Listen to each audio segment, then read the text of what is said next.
ਵਾਹਿਗੁਰੂ ਜੀ ਕੀ ਫਤਿਹ। ਪਰਮ ਸਨਮਾਨਯੋਗ ਸਾਹਿਬਾਂ ਦੀ ਬਖਸ਼ਿਸ਼ ਸਦਕਾ ਜੁੜ ਬੈਠੇ ਗੁਰੂ ਸਵਾਰਿਓ, ਸਿੱਧ ਗੋਸ਼ਟ ਦੀ ਬਾਣੀ ਦੀ ਜੋ ਲੜੀਵਾਰ ਵਿਚਾਰ ਸ਼ੁਰੂ ਕੀਤੀ ਸੀ, ਸਤਿਗੁਰੂ ਜੀ ਦੀ ਕਿਰਪਾ ਬਖਸ਼ਿਸ਼ ਸਦਕਾ ਆਪਾਂ ਫਿਰ ਜੁੜੇ ਹਾਂ। ਸਭ ਤੋਂ ਪਹਿਲਾਂ ਮੂਲ ਮੰਤਰ ਤੇ ਗੁਰਮੰਤਰ ਦਾ ਪਾਠ, ਜਿਹੜੇ ਬਾਕੀ ਪਾਰਟਿਸਪੈਂਟ ਆਪਣੇ ਆਪ ਆ ਜਾਣਗੇ, ਉਹਨਾਂ ਦਾ ਪਾਠ ਅਸੀਂ ਮੂਲ ਮੰਤਰ ਤੇ ਗੁਰਮੰਤਰ ਦਾ ਪਾਠ ਕਰੀਏ। ਗੁਰੂ ਪਾਤਸ਼ਾਹ ਰਹਿਮਤ ਰੱਖਣ ਤੇ ਸੇਵਾ ਲੈਣ।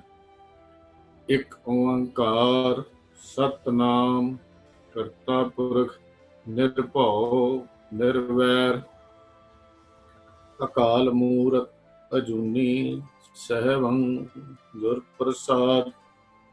ਇੱਕ ਓੰਕਾਰ ਸਤਨਾਮ ਕਰਤਾ ਪੁਰਖ ਨਿਰਭਉ ਨਿਰਵੈਰ ਅਕਾਲ ਮੂਰਤ ਅਜੂਨੀ ਸਹਿਬੰ ਗੁਰ ਪ੍ਰਸਾਦ। ਇੱਕ ਓੰਕਾਰ ਸਤਨਾਮ ਕਰਤਾ ਪੁਰਖ ਨਿਰਭਉ ਨਿਰਵੈਰ ਅਕਾਲ ਮੂਰਤ ਅਜੂਨੀ ਸਹਿਬੰ ਗੁਰ ਪ੍ਰਸਾਦ। ਇੱਕ ਓੰਕਾਰ ਸਤਨਾਮ ਕਰਤਾ ਪੁਰਖ ਨਿਰਭਉ ਨਿਰਵੈਰ ਅਕਾਲ ਮੂਰਤ ਅਜੂਨੀ ਸਹਿਬੰ ਗੁਰ ਪ੍ਰਸਾਦ। ਇੱਕ ਓੰਕਾਰ ਸਤਨਾਮ ਕਰਤਾ ਪੁਰਖ ਨਿਰਭਉ ਨਿਰਵੈਰ ਅਕਾਲ ਮੂਰਤ ਅਜੂਨੀ ਸਹਿਬੰ ਗੁਰ ਪ੍ਰਸਾਦ। ਇੱਕ ਓੰਕਾਰ ਸਤਨਾਮ ਕਰਤਾ ਪੁਰਖ ਨਿਰਭਉ ਨਿਰਵੈਰ ਅਕਾਲ ਮੂਰਤ ਅਜੂਨੀ ਸਹਿਬੰ ਗੁਰ ਪ੍ਰਸਾਦ।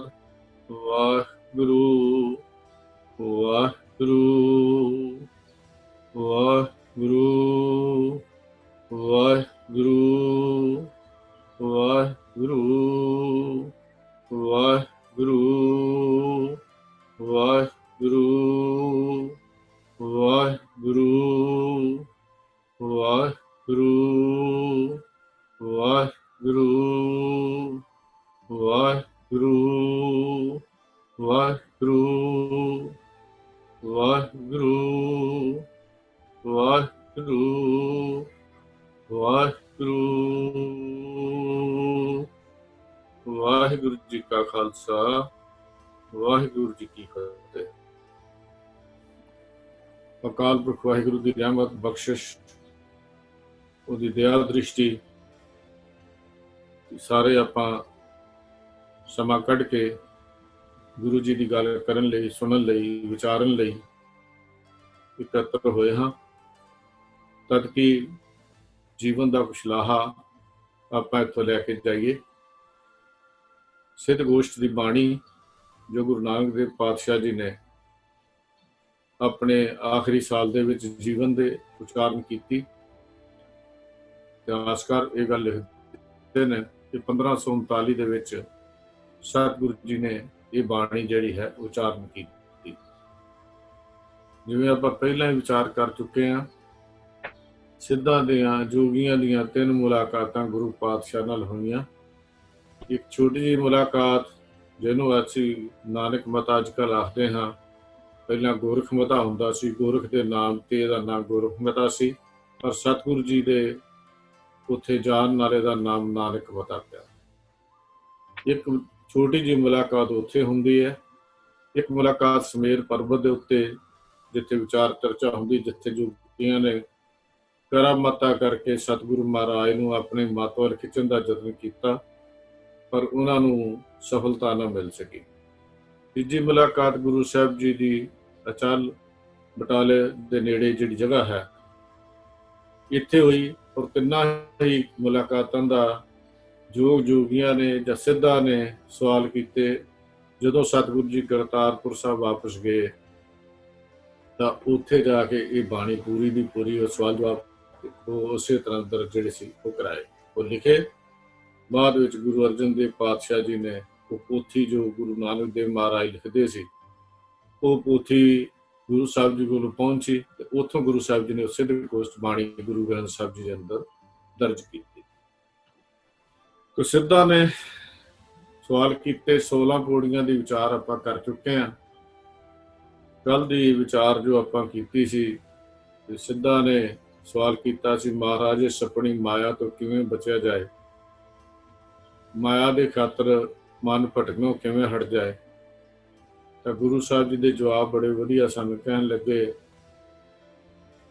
ਗੁਰੂ ਦਾ ਸ਼ਬਦ ਦ੍ਰਿੜ ਕਰੀਏ, ਗੁਰੂ ਦੇ ਸ਼ਬਦ ਨਾਲ ਜੁੜੀਏ, ਤਾਂ ਫਿਰ ਇਹ ਮਨ ਭਟਕਦਾ ਨਹੀਂ, ਨਾ ਹੀ ਸਰੀਰ ਜਿਹੜਾ ਹੈ ਉਹਦੇ 'ਚ ਵਿਕਾਰ ਆ ਕੇ ਉਹਨੂੰ ਕਮਜ਼ੋਰ ਕਰਦੇ ਹਨ। ਸਰੀਰ ਦੀ ਸੱਤਿਆ ਵੀ ਨਾਸ਼ ਨਹੀਂ ਹੁੰਦੀ। ਸਹਿਜ ਅਵਸਥਾ ਦੀ ਗੁਫਾ ਨੂੰ ਹਮੇਸ਼ਾ ਹੀ ਮਨੁੱਖ ਆਪਣੀ ਸਹਿਜ ਨੂੰ ਗੁਫਾ ਸਮਝੇ, ਉਸ ਗੁਫਾ ਵਿੱਚ ਟਿਕਿਆ ਰਹੇ। ਭਾਵ ਮਨੁੱਖ ਦਾ ਮਨ ਸਦਾ ਨਿਰੰਤਰ ਲਗਾਤਾਰ ਸੁਣ ਅਫੁਰ ਅਵਸਥਾ ਵਿੱਚ ਜੁੜਿਆ ਰਹੇ, ਉਹ ਪ੍ਰਮਾਤਮਾ ਦਾ ਰੂਪ ਹੋ ਕੇ ਉਸ ਨੂੰ ਪਿਆਰਾ ਲੱਗਣ ਲੱਗ ਪੈਂਦਾ। ਸੱਚੇ ਦੇ ਗੁਣ ਗਾਉਂਦਾ ਗਾਉਂਦਾ ਉਹ ਸੱਚੇ ਦੇ ਵਿੱਚ ਲੀਨ ਹੋ ਜਾਂਦਾ। ਇਹ ਸੰਖੇਪ ਜੀ ਵਿਚਾਰ ਆਪਾਂ ਕੱਲ ਜਿਹੜੀ ਜੋਗੀਆਂ ਨੇ ਸਵਾਲ ਪੁੱਛੇ, ਗੁਰੂ ਸਾਹਿਬ ਜੀ ਨੇ ਉੱਤਰ ਦਿੱਤੇ। ਅੱਜ ਜੋਗੀਆਂ ਨੇ ਸਿੱਧਾ ਨੇ ਸਵਾਲ ਹੋਰ ਕੀਤੇ ਹਨ। ਕੱਲ ਵੀ ਮੈਂ ਬੇਨਤੀ ਕੀਤੀ ਸੀ ਵੀ ਹੁਣ ਕਿਸੇ ਖਾਸ ਇੱਕ ਜਾਂ ਦੋ ਜੋਗੀਆਂ ਦਾ ਨਾਂ, ਸਿੱਧਾ ਦਾ ਨਾਮ ਨਹੀਂ ਹੈ। ਹੁਣ ਤਾਂ ਓਪਨ ਸਵਾਲ ਹੋ ਰਹੇ ਨੇ, ਗੋਸ਼ਟੀ ਹੋ ਰਹੀ ਹੈ, ਕੋਈ ਵੀ ਸਵਾਲ ਪੁੱਛ ਸਕਦਾ। ਜਿਵੇਂ ਆਪਾਂ ਸਾਰੇ ਬੈਠੇ ਹਾਂ ਤੇ ਜਿਤਨੇ ਵੀ ਮੈਂਬਰ ਆਪਾਂ ਬੈਠਦੇ ਨੇ, ਜੋ ਕੋਈ ਵੀ ਸਵਾਲ ਕਰ ਲਵੇ, ਇਹਨੂੰ ਗੋਸ਼ਟੀ ਕਹਿੰਦੇ ਆ। ਗੋਸ਼ਟੀ ਦਾ ਅਰਥ ਚਰਚਾ ਹੁੰਦਾ ਹੈ, ਪਰਮੇਸ਼ਰ ਨਾਲ ਮਿਲਾਪ ਹੁੰਦਾ ਹੈ। ਗੋਸ਼ਟੀ ਦਾ ਅਰਥ ਤਕਰਾਰ ਨਹੀਂ ਹੁੰਦਾ। ਜਿਸ ਗੋਸ਼ਟੀ ਵਿੱਚ ਤਕਰਾਰ ਆ ਜਾਏ ਉਹ ਫਿਰ ਗੋਸ਼ਟ ਨਹੀਂ ਰਹਿੰਦੀ। ਗੁਰੂ ਪਾਤਸ਼ਾਹ ਜੀ ਨੇ ਤਕਰਾਰ ਨਹੀਂ ਕੀਤਾ, ਵਿਚਾਰ ਕੀਤੇ ਹਨ, ਗੋਸ਼ਟ ਕੀਤੀ ਹੈ। ਔਰ ਜਿੱਥੇ ਵੀ ਗੁਰੂ ਸਾਹਿਬ ਜੀ ਨੇ ਗੋਸ਼ਟ ਕੀਤੀ ਹੈ, ਉਹਨਾਂ ਦਾ ਕੀਤੇ ਹੋਏ ਸਵਾਲਾਂ ਦਾ ਜਵਾਬ ਉਹਨਾਂ ਦੇ ਸਿਧਾਂਤ ਵਿੱਚੋਂ ਦੇ ਕੇ ਫਿਰ ਆਪਣਾ ਮਤ ਦੱਸ ਕੇ ਗੁਰੂ ਸਾਹਿਬ ਜੀ ਨੇ ਉਹਨਾਂ ਨੂੰ ਚੁੱਪ ਕਰਵਾਇਆ। ਇਹ ਕਹਿ ਸਕਦੇ ਹਾਂ ਕਿ ਉਹ ਇੱਕ ਤਰ੍ਹਾਂ ਨਾਲ ਬਾਜੀ ਹਾਰ ਗਏ। ਅੱਜ ਗੁਰੂ ਸਾਹਿਬ ਜੀ ਨੇ ਜੋ ਸਵਾਲ ਜੋਗੀਆਂ ਨੇ ਕੀਤੇ, ਉਹ ਹੈ ਜੀ, ਕਿਸ ਕਾਰਨ ਗ੍ਰਹਿ ਤਜੋ ਉਦਾਸੀ, ਕਿਸ ਕਾਰਨ ਇਹ ਭੇਖ ਨਿਵਾਸੀ, ਕਿਸ ਵਖਰ ਕੇ ਤੁਮ ਬਣ ਜਾਰੇ, ਕਿਉਂ ਕਰ ਆਸ ਲੰਘਾਵ ਪਾਰੇ।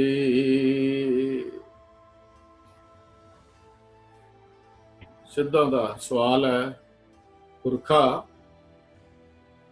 ਇਹ ਗੱਲ ਦੱਸ ਵੀ ਕਿਸ ਵਾਸਤੇ, ਕਿਸ ਕਾਰਨ ਦਾ, ਮਤਲਬ ਕਿਸ ਕੰਮ ਲਈ, ਕਾਹਦੇ ਲਈ। ਵੀ ਜਦੋਂ ਤੂੰ ਸਾਨੂੰ ਪਹਿਲਾਂ ਮਿਲਿਆ ਸੀ ਉਦੋਂ ਤੂੰ ਉਦਾਸੀ ਭੇਖ ਵਿੱਚ ਸਾਨੂੰ ਮਿਲਿਆ ਸੀ, ਤੇ ਹੁਣ ਉਦਾਸੀ ਭੇਖ ਤੇ ਨਹੀਂ, ਹੁਣ ਤੂੰ ਗ੍ਰਸਤੀਆਂ ਦੇ ਭੇਖ ਵਿੱਚ ਹੈ। ਜਿਸ ਤੂੰ ਇਹੋ ਭੇਖ ਹੀ ਕਰਨਾ ਸੀ, ਗ੍ਰਸਤੀਆਂ ਵਾਲਾ ਹੀ ਲਿਬਾਸ ਧਾਰਨ ਕਰਨਾ ਸੀ, ਫਿਰ ਉਦਾਸੀ ਕਿਉਂ ਬਣਿਆ? ਘਰ ਕਿਉਂ ਛੱਡਿਆ ਸੀ? ਕਿਉਂ ਇੰਨੀ ਲੰਬੀਆਂ ਯਾਤਰਾ ਕੀਤੀਆਂ? ਇਹ ਗੱਲ ਸਮਝਣ ਲਈ ਭਾਈ ਗੁਰਦਾਸ ਜੀ ਦੀ ਪਹਿਲੀ ਵਾਰ ਦੀਆਂ 38 ਪੌੜੀ ਤੋਂ ਲੈ ਕੇ 44 ਪੌੜੀ ਤੱਕ ਜਿਹੜੇ ਵਰਣਨ ਉਹਨਾਂ ਨੇ ਕੀਤੇ, ਉਹਨੂੰ ਥੋੜਾ ਥੋੜਾ ਆਪਾਂ ਨੂੰ ਸਮਝਣਾ ਬੜਾ ਜ਼ਰੂਰੀ ਹੈ। ਮੈਂ ਬੜਾ ਸੰਖੇਪ ਜੀ ਗੱਲ ਉੱਥੇ ਕਰਾਂਗਾ ਵੀ ਗੁਰੂ ਨਾਨਕ ਪਾਤਸ਼ਾਹ ਜੀ ਨੇ ਭਾਈ ਗੁਰਦਾਸ ਜੀ ਨੂੰ ਤਾਂ ਪੌੜੀ 39ਵੀਂ ਪੌੜੀ 'ਚ ਲਿਖਦੇ ਆ, ਮੇਲਾ ਸੁਣ ਸ਼ਿਵਰਾਤ ਦਾ ਬਾਬਾ ਅਚਲ ਬਟਾਲੇ ਆਈ, ਦਰਸ਼ਨ ਵੇਖਣ ਕਾਰਨੇ ਸਗਲੀ ਉਲਟ ਪਈ ਲੋਕਾਈ। ਗੁਰੂ ਨਾਨਕ ਪਾਤਸ਼ਾਹ ਜੀ ਨੂੰ ਪਤਾ ਲੱਗਾ ਕਿ ਵਿਚਾਰ ਸੁਣੀ ਵੀ ਸ਼ਿਵਰਾਤਰੀ ਦਾ ਮੇਲਾ, ਇੱਥੋਂ ਇਹ ਗੱਲ ਪੱਕੀ ਹੁੰਦੀ ਹੈ ਕਿ ਇਹ ਸ਼ਿਵਰਾਤਰੀ ਦੇ ਮੇਲੇ ਦੇ ਉੱਤੇ ਹੀ ਗੁਰੂ ਪਾਤਸ਼ਾਹ ਨਾਲ ਚਰਚਾ ਹੋਈ, ਜਿਹੜੀ ਆਪਾਂ ਪਹਿਲਾਂ ਵਿਚਾਰ ਕੀਤੀ ਸੀ, ਸ਼ਿਵਰਾਤਰੀ ਦਾ ਮੇਲਾ ਸੀ। ਇਹ ਮੋਹਰ ਲੱਗਦੀ ਹੈ ਭਾਈ ਗੁਰਦਾਸ ਜੀ ਦੀ। ਉਸ ਵੇਲੇ ਸ਼ਿਵਰਾਤ ਦੇ ਮੇਲੇ ਜੋਗੀ ਇੱਥੇ ਆ ਕੇ ਅਚਲ ਮਨਾਉਂਦੇ ਸਨ। ਉੱਥੇ ਨਸ਼ੇ ਕਰਦੇ, ਭੰਗ ਪੀਂਦੇ, ਲੋਕਾਂ ਨੂੰ ਕਰਮ ਬਾਤਾਂ ਦਿਖਾਉਂਦੇ, ਸਾਰਾ ਜ਼ਿਕਰ ਉਹਨਾਂ ਨੇ ਭਾਈ ਗੁਰਦਾਸ ਜੀ ਨੇ ਕੀਤਾ। ਕਹਿੰਦੇ ਲੋਕੀ ਦਰਸ਼ਨਾਂ ਨੂੰ ਭੀੜ ਉਲਟ ਪਈ, ਭਾਵ ਬਹੁਤ ਵੱਡੀ ਗਿਣਤੀ ਵਿੱਚ ਕਿਤੇ ਸੁਣਿਆ ਵੀ ਨਾਨਕ ਜੀ ਆਏ ਨੇ, ਤੇ ਗੁਰੂ ਨਾਨਕ ਪਾਤਸ਼ਾਹ ਦੇ ਦਰਸ਼ਨਾਂ ਨੂੰ ਕਹਿੰਦੇ ਲੋਕ ਜਿਹੜੇ ਸਨ, ਉਸ ਵੇਲੇ ਤੱਕ ਗੁਰੂ ਨਾਨਕ ਮਹਾਰਾਜ ਦੀ ਜਿਹੜੀ ਚਰਚਾ ਸੀ ਜਾਂ ਸੋਭਾ ਸੀ ਜਾਂ ਵਡਿਆਈ ਸੀ, ਉਹ ਦੇਸ਼ਾਂ ਵਿਦੇਸ਼ਾਂ ਤੱਕ ਹੋ ਚੁੱਕੀ ਸੀ। ਕਿਉਂਕਿ ਗੁਰੂ ਪਾਤਸ਼ਾਹ ਜੀ ਨੇ ਕੇਵਲ ਭਾਰਤ ਦਾ ਹੀ ਧਰਮ ਪ੍ਰਚਾਰ ਭਾਰਤ ਵਿੱਚ ਹੀ ਨਹੀਂ ਕੀਤੇ। ਸਤਿਗੁਰੂ ਜੀ ਸ਼੍ਰੀਲੰਕਾ, ਈਰਾਨ, ਇਰਾਕ, ਤੇ ਅਫਗਾਨਿਸਤਾਨ ਦਾ ਇਲਾਕਾ, ਕਾਬਲ ਦਾ ਇਲਾਕਾ, ਮੁਲਤਾਨ ਦਾ ਇਲਾਕਾ, ਪਾਕਿਸਤਾਨ, ਇੱਥੋਂ ਤੱਕ ਜਿਹੜੇ ਸੋਹਣ ਸਿੰਘ ਜੀ ਖਾਲਸਾ ਹਿਸਟੋਰੀਅਨ, ਉਹਨਾਂ ਨੇ ਵੀ ਲਿਖਿਆ ਕਿ ਗੁਰੂ ਸਾਹਿਬ ਜੀ ਇਜ਼ਰਾਈਲ ਜਿੱਥੇ ਹੈ ਉੱਥੇ ਵੀ ਗਏ, ਉੱਥੇ ਵੀ ਉਹਨਾਂ ਦੀ ਯਾਦ ਵਿੱਚ ਅੱਜ ਕੋਈ ਸਥਾਨ ਬਣਿਆ ਹੋਇਆ। ਮੈਂ ਹੋਰ ਕਿਤੋਂ ਨਹੀਂ ਪੜ੍ਹਿਆ, ਪਰ ਉਹਨਾਂ ਦੇ ਲਿਖਣ ਮੁਤਾਬਕ ਗੁਰੂ ਪਾਤਸ਼ਾਹ ਜੀ ਇਜ਼ਰਾਈਲ ਤੱਕ ਜਿੱਥੇ ਹੈ ਉੱਥੇ ਵੀ ਗਏ। ਉਸ ਤੋਂ ਬਾਅਦ ਇਟਲੀ ਵੀ ਗੁਰੂ ਪਾਤਸ਼ਾਹ ਜੀ ਗਏ ਹਨ, ਜਿਹੜਾ ਯੂਰਪ ਦੇ ਵਿੱਚ ਗੁਰੂ ਸਾਹਿਬ ਜੀ ਉੱਥੇ ਵੀ ਗਏ। ਇੰਨਾ ਲੰਬਾ ਸਫ਼ਰ ਗੁਰੂ ਸਾਹਿਬ ਜੀ ਨੇ ਜੀਵਨ ਦਾ ਜਿਹੜਾ ਪਿੰਡਾ ਸੀ ਉਹ ਤੈਅ ਕੀਤਾ, ਔਰ ਜਿੱਥੇ ਜਾਂਦੇ ਉੱਥੇ ਗੁਰੂ ਪਾਤਸ਼ਾਹ ਜੀ ਦੇ ਸ਼ਰਧਾਲੂ ਬਣਦੇ। ਇੰਨਾ ਕੁਝ ਹੋ ਕੇ ਜਦੋਂ ਦੇਖਿਆ ਵੀ ਹੁਣ ਅਚਲ ਬਟਾਲੇ ਦੀ ਧਰਤੀ ਤੇ ਗੁਰੂ ਨਾਨਕ ਪਾਤਸ਼ਾਹ ਆ ਰਹੇ ਆ, ਤਾਂ ਭਾਈ ਗੁਰਦਾਸ ਜੀ ਦੇ ਕਹਿਣ ਮੁਤਾਬਕ ਲੋਕੀ ਉਲਟ ਪਏ, ਚਲੋ ਚਲੀਏ ਦਰਸ਼ਨ ਕਰਨ, ਗੁਰੂ ਪਾਤਸ਼ਾਹ ਦੇ ਦਰਸ਼ਨ ਕਰਨੇ ਹਨ। ਪਿਆਰ ਹੋਵੇ ਸਿੱਖ ਦੇ ਮਨ ਵਿੱਚ, ਉਹ ਗੁਰੂ ਦੇ ਪ੍ਰਤੀ ਉਹਦਾ ਚਾਅ ਪੈਦਾ ਨਾ ਹੋਵੇ, ਬੜੀ ਹੈਰਾਨੀ ਦੀ ਬਾਤ ਹੈ। ਦੇਖੋ ਚਾਅ ਗੁਰੂ ਪ੍ਰਤੀ ਕਿਹੋ ਜਿਹਾ ਹੁੰਦਾ ਹੈ। ਥੋੜੀ ਜਿਹੀ ਇਤਿਹਾਸਕ ਉਦਾਹਰਨ ਆਪਾਂ ਲੈ ਲਈਏ, ਸਿੱਖ ਦੇ ਮਨ ਚ ਗੁਰੂ ਪ੍ਰਤੀ ਚਾਅ ਕਿਹੋ ਜਿਹਾ ਹੋਣਾ ਚਾਹੀਦਾ। ਕਿਸੇ ਨੇ ਜਾ ਕੇ ਆਵਾਜ਼ ਦਿੱਤੀ, ਸਿੱਖਾ ਤੂੰ ਜਿਉਂਦਾ, ਤੇਰੇ ਗੁਰੂ ਦੇ ਅਸਥਾਨ ਤੇ ਜਿੱਥੇ ਕਿਤੇ ਕੀਰਤਨ ਦੀਆਂ ਧੁਨਾਂ ਗੂੰਜਦੀਆਂ ਸਨ, ਅੱਜ ਉੱਥੇ ਵੇਸਵਾ ਦਾ ਨਾਚ ਪਿਆ ਹੋ ਰਿਹਾ ਹੈ। ਜਿੱਥੇ ਕਦੀ ਸ਼ਬਦ ਦੀ ਵਰਖਾ ਹੁੰਦੀ ਸੀ, ਅੱਜ ਉੱਥੇ ਸ਼ਰਾਬ ਦੇ ਪਿਆਲੇ ਚੱਲ ਰਹੇ ਹਨ। ਜਿੱਥੇ ਕਿਤੇ ਸ਼ਬਦ ਦੀ ਲੋਅ ਸੀ, ਅੱਜ ਉਸ ਅਸਥਾਨ ਦੇ ਉੱਤੇ ਜਿੱਥੇ ਗੁਰੂ ਪਾਤਸ਼ਾਹ ਦਾ ਆਪਣਾ ਅਸਥਾਨ ਸੀ, ਉਸ ਅਸਥਾਨ ਤੇ ਅੱਜ ਮੱਸਾ ਹੁੱਕਾ ਪੀ ਰਿਹਾ ਹੈ। ਕਿੱਥੇ ਖਬਰ ਮਾਰੂ ਥਲ, ਕਿੱਥੇ ਦੇ ਕਿੱਥੇ, ਸੁਣਨ ਵਾਲਾ ਕੋਈ, ਸੁਣਾਉਣ ਵਾਲਾ ਕੋਈ। ਗੁਰੂ ਪ੍ਰਤੀ ਪਿਆਰ ਸੀ। ਜੇ ਪਿਆਰ ਨਾ ਹੁੰਦਾ ਫਿਰ ਉੱਥੋਂ ਚੱਲਦੇ ਨਾ ਸੁੱਖਾ ਸਿੰਘ, ਮਤਾਬ ਸਿੰਘ, ਉੱਥੋਂ ਚੱਲ ਕੇ ਗੁਰੂ ਦੇ ਦਰ ਦੀ ਨਰਾਦਰੀ ਸੁਣ ਕੇ ਹੀ, ਦੇਖੀ ਨਹੀਂ, ਸੁਣ ਕੇ ਹੀ। ਅਸੀਂ ਤਾਂ ਦੇਖ ਕੇ ਵੀ ਗੁਰੂ ਦੇ ਦਰ ਦੀ ਨਰਾਦਰੀ ਆਪਣੀ ਦੜ ਵੱਟ ਲੈਂਦੇ, ਅਸੀਂ ਕੀ ਲੈਣਾ, ਸਾਨੂੰ ਕੀ ਲੱਗੇ। ਸਾਡੀ ਸੋਚ ਏਦਾਂ ਦੀ ਹੈ। ਗੁਰੂ ਦੇ ਦਰ ਦੀ ਨਰਾਦਰੀ ਹੋ ਰਹੀ ਹੈ, ਪਿਆਰ ਹੈ ਗੁਰੂ ਨਾਲ। ਗੁਰੂ ਪਾਤਸ਼ਾਹ ਦੇ ਸਿੱਖ ਏਦਾਂ ਦੇ ਸਨ, ਆਪਣੀ ਜਾਨ ਦੀ ਪਰਵਾਹ ਨਹੀਂ ਸੀ ਕਰਦੇ। ਗੁਰੂ ਦੇ ਦਰ ਦੀ ਜਾਂ ਗੁਰੂ ਦੇ ਖਿਲਾਫ ਕੋਈ ਬੋਲੇ ਤਾਂ ਫਿਰ ਉਹ ਬਰਦਾਸ਼ਤ ਨਹੀਂ ਸੀ ਕਰਦੇ। ਉੱਥੋਂ ਚੱਲੇ ਜਿੱਥੇ ਅੱਜ ਲਾਚੀ ਬੇਰ ਹੈ, ਉੱਥੇ ਘੋੜਾ ਬੰਨਿਆ, ਭੇਖ ਵੀ ਬਦਲਿਆ, ਸਭ ਕੁਝ ਕੀਤਾ। ਇੱਥੇ ਉਦਾਸੀ ਦੀ ਗੱਲ ਤਾਂ ਕਰ ਰਿਹਾ, ਗੁਰੂ ਸਾਹਿਬ ਨੇ ਗੱਲ ਸਮਝਾ ਦਿੱਤੀ ਸੀ ਵੀ ਕਿਵੇਂ ਭੇਖ ਬਦਲ ਕੇ ਵੀ ਤੁਸੀਂ ਕੰਮ ਆਪਣਾ ਕਰ ਰਹੇ ਹੋ ਤੇ ਕਰ ਸਕਦੇ ਹੋ। ਗੁਰੂ ਪਾਤਸ਼ਾਹ ਜੀ ਨੇ ਜਿਹੜੀ ਉਦਾਹਰਨ ਦਿੱਤੀ, ਇਤਿਹਾਸ ਦੀ ਮੈਂ ਉਦਾਹਰਨ ਦੇ ਰਿਹਾ ਸੀ, ਲਾਚੀ ਬੇਰ ਨਾਲ ਘੋੜੇ ਬੰਨੇ, ਉੱਥੇ ਮੱਸੇ ਦਾ ਹਲਕਾ ਚੱਲ ਰਿਹਾ, ਪਲੰਗ ਤੇ ਮੱਸਾ ਬੈਠਾ।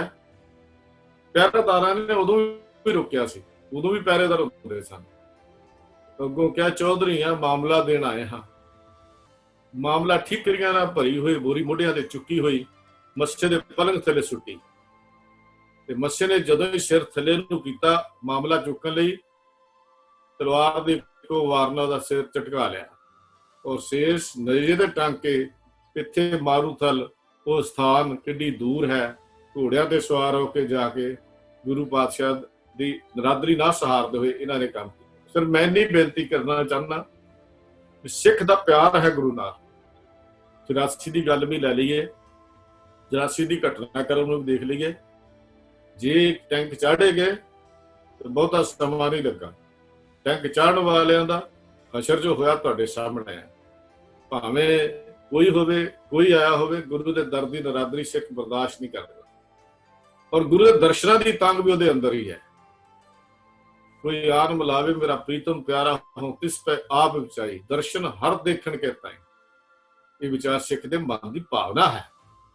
ਗੁਰੂ ਨਾਨਕ ਜੀ ਦਾ ਆਉਣਾ ਸੁਣਿਆ ਤੇ ਸਿੱਖ ਜਿਹੜੇ ਸਨ, ਭਾਈ ਗੁਰਦਾਸ ਜੀ ਕਹਿੰਦੇ, ਦਰਸ਼ਨ ਵੇਖਣ ਕਾਰਨੇ ਸਗਲੀ ਉਲਟ ਪਈ ਲੋਕਾਈ।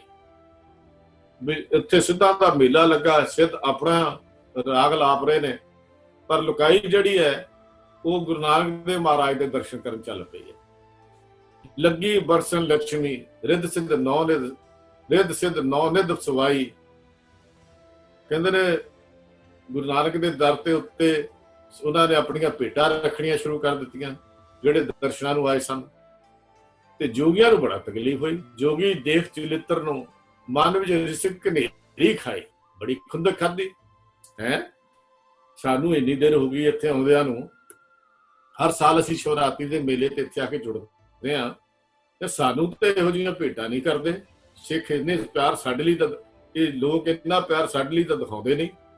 ਕਿਹੜਾ ਪੁਰਖ ਹੈ ਜਿਹਦੇ ਚ ਇੰਨੀ ਸ਼ਕਤੀ ਹੈ ਵੀ ਇਹਦੇ ਲਈ ਮਾਇਆ ਵੀ ਭੇਟ ਕਰੀ ਜਾਂਦੇ ਨੇ, ਆਪਣੀਆਂ ਭੇਟਾਵਾਂ ਵੀ ਦੇਈ ਜਾਂਦੇ ਆ, ਤੇ ਆਪਣੇ ਆਪ ਨੂੰ ਕੁਰਬਾਨ ਕਰਨ ਦੀਆਂ ਗੱਲਾਂ ਵੀ ਕਰਦੇ ਆ।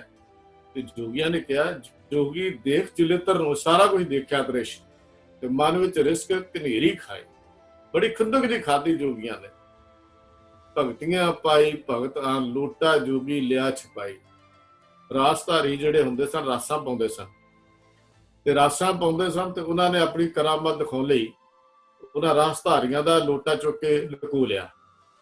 ਵੀ ਉਹਨਾਂ ਦੀ ਮਾਇਆ ਛਪਾਉਂਦੇ ਸੀ ਲੋਕ, ਮਾਇਆ ਲਈ ਸਾਰਾ ਕੁਝ ਕਰਦੇ ਸੀ, ਪੈਸੇ ਲਈ ਕਰਦੇ ਸੀ। ਗੁਰੂ ਨਾਨਕ ਪੈਸੇ ਲਈ ਨਹੀਂ ਸੀ ਕਰਦੇ। ਗੁਰੂ ਨਾਨਕ ਦਾ ਉਦੇਸ਼ ਪੈਸੇ ਇਕੱਠਾ ਕਰਨਾ ਨਹੀਂ ਸੀ। ਗੁਰੂ ਨਾਨਕ ਨੇ ਕੀਤੀ ਆਈ ਹੋਈ ਭੇਟਾ ਵੀ ਸੰਗਤਾਂ ਦੀ ਖਰਚ ਕੀਤੀ ਹੈ। ਉਹਦੀਆਂ ਐਫਡੀਆਂ ਨਹੀਂ ਸੀ ਬਣਾਈਆਂ ਜਿੱਦਾਂ ਅਸੀਂ ਬਣਾਉਂਦੇ ਹਾਂ। ਗੁਰੂ ਨਾਨਕ ਪਾਤਸ਼ਾਹ ਨੇ ਉਹ ਕੰਮ ਨਹੀਂ ਸੀ ਕੀਤਾ। ਗੁਰੂ ਸਾਹਿਬ ਜੀ ਨੇ ਜਦੋਂ ਦੇਖਿਆ ਵੀ ਇਹਨਾਂ ਵਿਚਾਰਿਆਂ ਦੀ ਲੋਟਾ ਜਿਹੜਾ ਇਹਨਾਂ ਚੁੱਕ ਲਿਆ, ਤੇ ਕਹਿੰਦੇ ਉਹਨਾਂ ਨੂੰ ਹਰਾਸ ਪਾਉਣੀ ਕਿੱਥੋਂ ਪਰ ਯਾਦ ਰਹਿਣੀ ਸੀ। ਉਹ ਤਾਂ ਆਪਣੀ ਮਾਇਆ ਜਦੋਂ ਦੇਖੀ ਸਾਹਮਣੇ ਹੈ ਹੀ ਨਹੀਂ, ਲੋਟਾ ਹੀ ਹੈ ਨਹੀਂ। ਭਗਤੀਆਂ ਗਈ ਭਗਤ ਭੂਲ ਲੋਟੇ ਅੰਦਰ ਸੁਰਤ ਭੁਲਾਈ। ਹੁਣ ਉਹ ਲੋਟੇ ਦੇ ਅੰਦਰਾਂ ਦੀ ਸੁਰਤੀ ਜਿਹੜੀ ਸੀ ਉਹ ਵੀ ਭੁੱਲ ਗਈ। ਬਾਬਾ ਜਾਣੀ ਜਾਨ ਪੁਰਖ ਕੱਢਿਆ ਲੋਟਾ ਜਹਾਂ ਲੁਕਾਈ। ਕਿ ਬਾਬਾ ਜਿਹੜਾ ਜਾਣੀ ਜਾਨ ਸੀ, ਬਾਬੇ ਨੇ ਲੋਟਾ ਕੱਢਿਆ, ਉਹ ਉੱਥੇ ਲਿਆ ਕੇ ਰੱਖ ਦਿੱਤਾ। ਹੁਣ ਜੋਗੀਆਂ ਨੂੰ ਬੜੀ ਤਕਲੀਫ ਹੋਈ ਕਿ ਅਸੀਂ ਉਹਦਾ ਲੋਟਾ ਲੁਕੋਇਆ। ਦੇਖ ਚਲਿੱਤਰ ਜੋਗੀ ਖੁਣਸਾਈ। ਤੇ ਜੋਗੀਆਂ ਚਲਿੱਤਰ ਦੇਖ ਕੇ ਜੋਗੀਆਂ ਨੇ ਜਿਹੜੇ ਸੀ ਉਹ ਗੁੱਸੇ 'ਚ ਆ ਗਏ, ਤੇ ਉਹਨਾਂ ਨੇ ਕਰਾਮਾਤਾਂ ਦੇ ਤੇ ਆਪਣੇ ਹੰਕਾਰ ਦੇ ਲੰਬੂ ਜਿਹੜੇ ਸੀ ਅੱਗੇ ਤੇ ਉਹਨਾਂ ਦੇ ਅੰਦਰ ਬਲਣ ਲੱਗ ਪਏ। ਅਗਲੀ ਜਿਹੜੀ ਪੌੜੀ ਦੇ ਵਿੱਚ ਭਾਈ ਗੁਰਦਾਸ ਜੀ ਨੇ ਗੱਲ ਜਿਹੜੀ ਕੀਤੀ, ਹੁਣ ਇੱਥੋਂ ਗੱਲ ਸਾਨੂੰ ਸਪਸ਼ਟ ਜੀ ਹੁੰਦੀ ਹੈ। ਕਹਿੰਦੇ ਖਾਦੀ ਖੁਣ ਸੇ ਜੋਗੀਸਰਾਂ ਗੋਸ਼ਟ ਕਰਨ ਸਭੇ ਉਠਿਆਈ। ਵੀ ਜੋਗੀਆਂ ਨੇ, ਵੱਡੇ ਜੋਗੀਆਂ ਨੇ, ਸਾਰਿਆਂ ਨੇ ਖੁੰਦਕ ਖਾ ਲਈ ਤੇ ਗੋਸ਼ਟ ਕਰਨ ਲਈ ਸਾਰੇ ਆ ਕੇ ਇਕੱਠੇ ਹੋ ਗਏ। ਸਿੱਧ ਗੋਸ਼ਟ ਜਿਹਦੇ ਆਪਾਂ ਨਾਂ ਕਹਿੰਦੇ ਆ ਨਾ, ਇੱਥੇ ਗੋਸ਼ਟ ਕਰਨ ਲਈ ਇਕੱਠੇ ਹੋ ਗਏ ਸਾਰੇ। ਕਹਿੰਦੇ ਗੋਸ਼ਟੀ ਕਰਨੀ ਹੈ ਅੱਜ, ਗੁਰੂ ਨਾਨਕ ਨੂੰ, ਇਸ ਨਾਨਕ ਨੂੰ ਹਰਾ ਕੇ ਹਟਣਾ, ਅੱਜ ਦਾ ਲਾ ਦੇਣਾ ਜੋ ਇਹਨੇ ਪਾਜਿਆ ਪਾਇਆ ਹੋਇਆ। ਪਹਿਲਾ ਹੀ ਸਵਾਲ ਭੰਗਰਨਾਥ ਨੇ ਕੀਤਾ। ਪੁੱਛੇ ਜੋਗੀ ਭੰਗਰਨਾਥ, ਤੋ ਇਹ ਦੁੱਧ ਵਿੱਚ ਕਿਉਂ ਕਾਂਜੀ ਪਾਈ? ਕਾਂਜੀ ਖੱਟਾ ਪਦਾਰਥ ਜਿਹਾ ਹੁੰਦਾ ਜਿਹੜਾ ਦੁੱਧ ਨੂੰ ਵਿੱਚ ਦੁੱਧ ਚ ਪਾ ਦਈਏ ਦੁੱਧ ਫਟ ਜਾਂਦਾ ਹੈ। ਇਹ ਖੱਟਾ ਜਿਹਾ ਪਦਾਰਥ ਨੂੰ ਕਹਿ ਲਈ, ਜਿਵੇਂ ਅਸੀਂ ਦੁੱਧ ਨੂੰ ਖੱਟਾ ਲਾਉਂਦੇ ਹਾਂ ਜਮਾਉਣ ਦੇ ਲਈ, ਦੁੱਧ ਦਹੀਂ ਬਣਾਉਣੇ ਆ ਤੇ ਅਸੀਂ ਖੱਟਾ ਲਾਉਂਦੇ ਹਾਂ ਨਾ, ਇਹ ਖੱਟਾ ਪਦਾਰਥ ਹੁੰਦਾ ਜਿਹਦਾ ਦੁੱਧ ਫਟ ਜਾਂਦਾ। ਉਹਨਾਂ ਸਵਾਲ ਕੀਤਾ, ਉਹ ਕਰਕੇ ਗੱਲ ਕਰਦੇ। ਹੁਣ ਜਦੋਂ ਕਿਸੇ ਨਾਲ ਗੱਲ ਕਰਨੀ ਉਹ ਤਾਂ ਥੋੜੀ ਕਿ ਤੁਸੀਂ ਕਿਉਂ ਕੀਤਾ ਜੀ, ਉਹ ਇਹ ਕੀ ਕੀਤਾ ਜੀ। ਗੁਰੂ ਨਾਨਕ ਪਾਤਸ਼ਾਹ ਦੇ ਸੰਬੰਧ ਚ ਲਿਖਦਾ ਜੋਗੀ ਭੰਗਰਨਾਥ, ਵੀ ਤੁਸੀਂ ਦੁੱਧ ਵਿੱਚ ਕਿਉਂ ਕਾਂਜੀ ਪਾਈ? ਬੜਾ ਨਿਰਮਲ ਧਰਮ ਸੀ ਸਾਡਾ ਉਦਾਸੀਆਂ ਦਾ, ਤੇ ਤੂੰ ਹੁਣ ਉਹਦੇ ਵਿੱਚ ਖਟਾਸ ਜੀ ਲਿਆ ਕੇ ਪਾ ਦਿੱਤੀ ਹੈ। ਹੋਇਆ ਕੀ? ਕਹਿੰਦੇ ਸਾਡਾ ਸਾਰਾ ਕੋਈ ਭ੍ਰਿਸ਼ਟ ਹੀ ਹੋ ਗਿਆ। ਫਿੱਟਿਆ ਚਾਟਾ ਦੁੱਧ ਦਾ, ਰਿੜਕਿਆ ਮੱਖਣ ਹੱਥ ਨਾਲ ਆਈ, ਦੱਸ ਹੁਣ ਮੱਖਣ ਕਿੱਥੋਂ ਨਿਕਲੇਗਾ? ਇਹ ਤਾਂ ਦੁੱਧ ਦਾ ਚਾਟਾ ਹੀ ਫਟ ਗਿਆ, ਤੇ ਦੁੱਧ ਦਾ ਚਾਟਾ ਫਟ ਗਿਆ, ਹੁਣ ਮੱਖਣ ਕਿੱਥੋਂ ਨਿਕਲਣਾ? ਮੱਖਣ ਨਿਕਲਣਾ ਹੀ ਨਹੀਂ, ਕਿਉਂਕਿ ਦੁੱਧ ਚ ਕਾਂਜੀ ਪਾਤੀ। ਭਾਵ ਅਗਲੀ ਗੱਲ ਸਪਸ਼ਟ ਕਰਦੀ ਕਿਹੜਾ ਦੁੱਧ ਤੇ ਕਿਹੜੀ ਕਾਂਜੀ। ਕਹਿੰਦੇ ਨੇ ਭੇਖ ਉਤਾਰ ਉਦਾਸ ਦਾ, ਵੱਤ ਕਿਉਂ ਸੰਸਾਰੀ ਰੀਤ ਚਲਾਈ। ਹੁਣ ਉਹੀ ਸਵਾਲ ਕੀਤਾ ਸਿੱਧ ਗੋਸ਼ਟ ਵਿੱਚ ਗੁਰੂ ਨਾਨਕ ਸਾਹਿਬ ਨੇ, ਉਹੀ ਸਵਾਲ ਲਿਖਿਆ ਵੀ ਤੂੰ ਉਦਾਸੀ ਬਣਿਆ ਸੀ ਜਦੋਂ ਸਾਨੂੰ ਪਹਿਲਾਂ ਮਿਲਿਆ ਸੀ, ਸਮੇਰ ਪਰਬਤ ਤੇ ਮਿਲਿਆ, ਉਦੋਂ ਤੂੰ ਉਦਾਸੀ ਬਣੇ ਦੇ ਸੀ, ਤੇ ਜਦੋਂ ਤੂੰ ਪਹਿਲਾਂ ਸਾਨੂੰ ਗੋਰਖ ਮਤੇ ਮਿਲਿਆ ਉਦੋਂ ਵੀ ਉਦਾਸੀ ਬਾੜਾ ਸੀ। ਹੁਣ ਉਦਾਸੀ ਦਾ ਬਾਣਾ ਪਾ ਕੇ ਤੂੰ ਗ੍ਰਸਤੀਆਂ ਦਾ ਬਾਣਾ ਕਿਉਂ ਪਾ ਲਿਆ? ਇਹ ਗੱਲ ਬੜੀ ਜੋਗੀਆਂ ਨੇ ਸਵਾਲ ਕਰਤਾ ਵੀ ਦੇਖੋ ਭੇਖ ਉਤਾਰ ਉਦਾਸ ਦਾ ਵੱਤ ਕਿਉਂ ਸੰਸਾਰੀ ਰੀਤ ਚਲਾਈ। ਤੇ ਗੁਰੂ ਸਾਹਿਬ ਜੀ ਅੱਗੋਂ ਕਹਿਣ ਲੱਗੇ, ਨਾਨਕ ਆਖੇ ਭੰਗਰਨਾਥ ਤੇਰੀ ਮਾਂ ਕੁਚੱਜੀ ਆਈ। ਉਹ ਕਹਿੰਦੇ ਭੰਗਰਨਾਥ, ਇੱਥੇ ਮਾਂ ਦਾ ਅਰਥ ਮਤ ਹੈ, ਸੋਚ, ਵਿਚਾਰ, ਮਤ। ਤੇਰੀ ਤਾਂ ਅਕਲ ਹੀ ਹੈ ਨਹੀਂ, ਤੇਰੀ ਤਾਂ ਮਤ ਹੀ ਮਾੜੀ ਸੀ, ਤੁਹਾਨੂੰ ਤਾਂ ਸਮਝ ਹੀ ਹੈ ਨਹੀਂ ਵੀ ਗ੍ਰਸਤ ਕੀ ਹੈ ਤਾਂ ਉਦਾਸ ਕੀ ਹੈ। ਮਾਂ ਕੁਚੱਜੀ ਮਤਲਬ ਤੇਰੀ ਸਮਝ ਹੀ ਨਹੀਂ, ਤੇਰੀ ਸੋਚ ਹੀ ਉੱਥੇ ਤੱਕ ਨਹੀਂ ਜਾਂਦੀ। ਗੁਰੂ ਪਾਤਸ਼ਾਹ ਜੀ ਨੇ ਜਿਹੜਾ ਜਵਾਬ ਦਿੱਤਾ, ਭਾਈ ਗੁਰਦਾਸ ਜੀ ਉਹਨੂੰ ਲਿਖਦੇ ਆ ਵੀ ਨਾਨਕ ਆਖੇ ਭੰਗਰਨਾਥ ਤੇਰੀ ਮਾਂ ਕੁਚੱਜੀ ਆਈ। ਫਿਰ ਕੀ ਹੋਇਆ? ਕਹਿੰਦੇ ਭਾਂਡਾ ਧੋਏ ਨਾ ਜਾਤਿਉਨ ਭਾਏ ਕੁਚੱਜੇ ਫਲ ਚੜਾਈ। ਲੋ ਕਹਿੰਦੇ ਗੁਰੂ ਨਾਨਕ ਸਾਹਿਬ ਜੀ ਅੱਗੋਂ ਕਹਿਣ ਲੱਗੇ ਵੀ ਜਿਨ੍ਹਾਂ ਨੇ ਹਿਰਦੇ ਦਾ ਭਾਂਡਾ ਹੀ ਨਹੀਂ ਧੋਤਾ, ਭਾਵ ਤੂੰ ਆਪਣੀ ਬੁੱਧ ਨੂੰ ਪਵਿੱਤਰ ਹੀ ਨਹੀਂ ਕੀਤਾ, ਤੇਰਾ ਹਿਰਦਾ ਤਾਂ ਸ਼ੁੱਧ ਨਹੀਂ ਹੈ, ਉਹ ਤਾਂ ਹਉਮੈ ਹੰਕਾਰ ਤੇ ਕਰਾਮਾਤਾਂ ਨਾਲ ਭਰਿਆ ਪਿਆ। ਜੇ ਤੂੰ ਹਿਰਦਾ ਹੀ ਨਹੀਂ ਸਾਫ਼ ਕੀਤਾ ਤੇ ਤੇਰੇ ਇੱਕ ਕੁਚੱਜੇ ਢੰਗ ਨਾਲ, ਭੈੜੇ ਨਾਲ ਜ਼ਿੰਦਗੀ ਜਿਉਣ ਦਾ ਢੰਗ ਹੀ ਦੇਣ ਨੂੰ ਨਹੀਂ ਆਇਆ। ਤੂੰ ਤਾਂ ਦੁੱਧ ਪਹਿਲੇ ਖਰਾਬ ਕਰ ਲਿਆ। ਆਪਣੀ ਦੁੱਧ ਮਤਲਬ ਆਪਣੀ ਬੁੱਧੀ ਨੂੰ, ਆਪਣੀ ਮੱਤ ਤਾਂ ਤੂੰ ਪਹਿਲੇ ਖਰਾਬ ਕਰ ਲਈ ਹੈ, ਜਿਹੜੀ ਗੱਲ ਤੈਨੂੰ ਸਮਝ ਹੀ ਨਹੀਂ ਆਈ। ਇੱਕ ਪਾਸੇ ਤੂੰ ਅਤੀਤ ਕਹਿੰਦਾ ਆਪਣੇ ਆਪ ਨੂੰ, ਹੋਏ ਅਤੀਤ ਗ੍ਰਸਤ ਤਜ ਫਿਰ ਉਹਨੂੰ ਕੇ ਘਰ ਮੰਗਣ ਜਾਈ। ਕਮਾਲ ਹੋ ਗਈ। ਗੁਰੂ ਪਾਤਸ਼ਾਹ ਜੀ ਦਾ ਜਵਾਬ ਕਿਆ ਕਮਾਲ ਦਾ ਹੈ। ਕਹਿੰਦਾ ਤੈਨੂੰ ਤਾਂ ਸਮਝ ਹੀ ਨਹੀਂ ਆਈ, ਇੱਕ ਪਾਸੇ ਉਦਾਸੀ ਕੋ ਹੋਣਾ ਹੈ, ਇੱਕ ਪਾਸੇ ਗ੍ਰਸਤੀਆਂ ਦੇ ਘਰ ਖੱਪਰ ਫੜ ਕੇ ਮੰਗਣ ਤੋਂ ਰੁਕਣਾ, ਵੀ ਤੈਨੂੰ ਜੀਵਨ ਦੀ ਤਾਂ ਸੋਝ ਹੀ ਨਹੀਂ ਆਈ। ਹੁਣ ਇੱਥੇ ਹੀ ਸਵਾਲ ਸਾਨੂੰ ਸਮਝ ਆਉਂਦੀ ਹੈ ਵੀ ਸਵਾਲ ਜਿਹੜੇ ਜੋਗੀਆਂ ਨੇ ਕੀਤੇ, ਪਰ ਗੁਰੂ ਨਾਨਕ ਦੇਵ ਪਾਤਸ਼ਾਹ ਜੀ ਨੇ ਫਿਰ ਉਹਦੇ ਜਵਾਬ ਦਿੱਤੇ। ਇੱਥੇ ਜਿਹੜਾ ਸਵਾਲ ਪਹਿਲਾਂ ਕੀਤਾ ਉਹਨਾਂ ਨੇ, ਕਿਸ ਕਾਰਨ ਗ੍ਰਹਿ ਤਜਿਓ ਉਦਾਸੀ, ਕਿਸ ਕਾਰਨ ਇਹ ਭੇਖ ਨਿਵਾਸੀ, ਇਸ ਵਖਰ ਕੇ ਤੁਮ ਬੰਜਾਰੇ, ਕਿਉਂ ਕਰ ਸਾਥ ਲੰਘਾਵੋ ਪਾਰੇ। ਇਸ ਕਾਰਨ ਵੀ ਕਿਹਦੇ ਲਈ? ਗ੍ਰਹਿ ਦਾ ਅਰਥ ਘਰ, ਤਜਿਓ ਦਾ ਅਰਥ ਤਿਆਗਿਆ ਸੀ। ਉਦਾਸੀ ਦਾ ਮਤਲਬ ਉਦਾਸੀ ਵਿਰਕਤ ਹੋ ਕੇ, ਦੁਨੀਆ ਤੋਂ ਉਦਾਸ, ਆਪਣਾ ਬਾਣਾ ਪਾ ਕੇ। ਅੱਗੇ ਗੁਰੂ ਸਾਹਿਬ ਜੀ ਨੇ ਜਵਾਬ ਦਿੱਤਾ ਹੈ, ਆਪਾਂ ਹੋਰ ਉਹਦੇ ਵਿਚਾਰ ਕਰਾਂਗੇ। ਉਦਾਸੀ ਜਿਹੜੇ ਹਨ ਇਹ ਤੇ ਗ੍ਰਸਤੀ ਜਿਹੜੇ ਹਨ, ਇਹਨਾਂ ਦਾ ਕੀ ਫਰਕ ਹੈ, ਕੀ ਗੱਲਬਾਤ ਹੈ, ਗ੍ਰਸਤ ਵਿੱਚ ਉਦਾਸੀ ਹੋਣਾ ਕੀ ਹੈ? ਅੱਗੇ ਗੁਰੂ ਸਾਹਿਬ ਦਾ ਜਵਾਬ ਹੈ, ਆਪਾਂ ਵਿਚਾਰ ਕਰਦੇ ਹਾਂ। ਗੁਰੂ ਪਾਤਸ਼ਾਹ ਜੀ ਦਾ ਜਿਹੜਾ ਸਵਾਲ ਜਿਹੜਾ ਸੀ ਉਹਨਾਂ ਨੂੰ ਸਿੱਧਾਂ ਦਾ, ਉਹ ਕਹਿੰਦੇ ਨੇ ਵੀ ਤੂੰ ਘਰ ਕਿਉਂ ਛੱਡਿਆ ਸੀ, ਉਦਾਸੀ ਕਿਉਂ ਬਣਿਆ ਸੀ?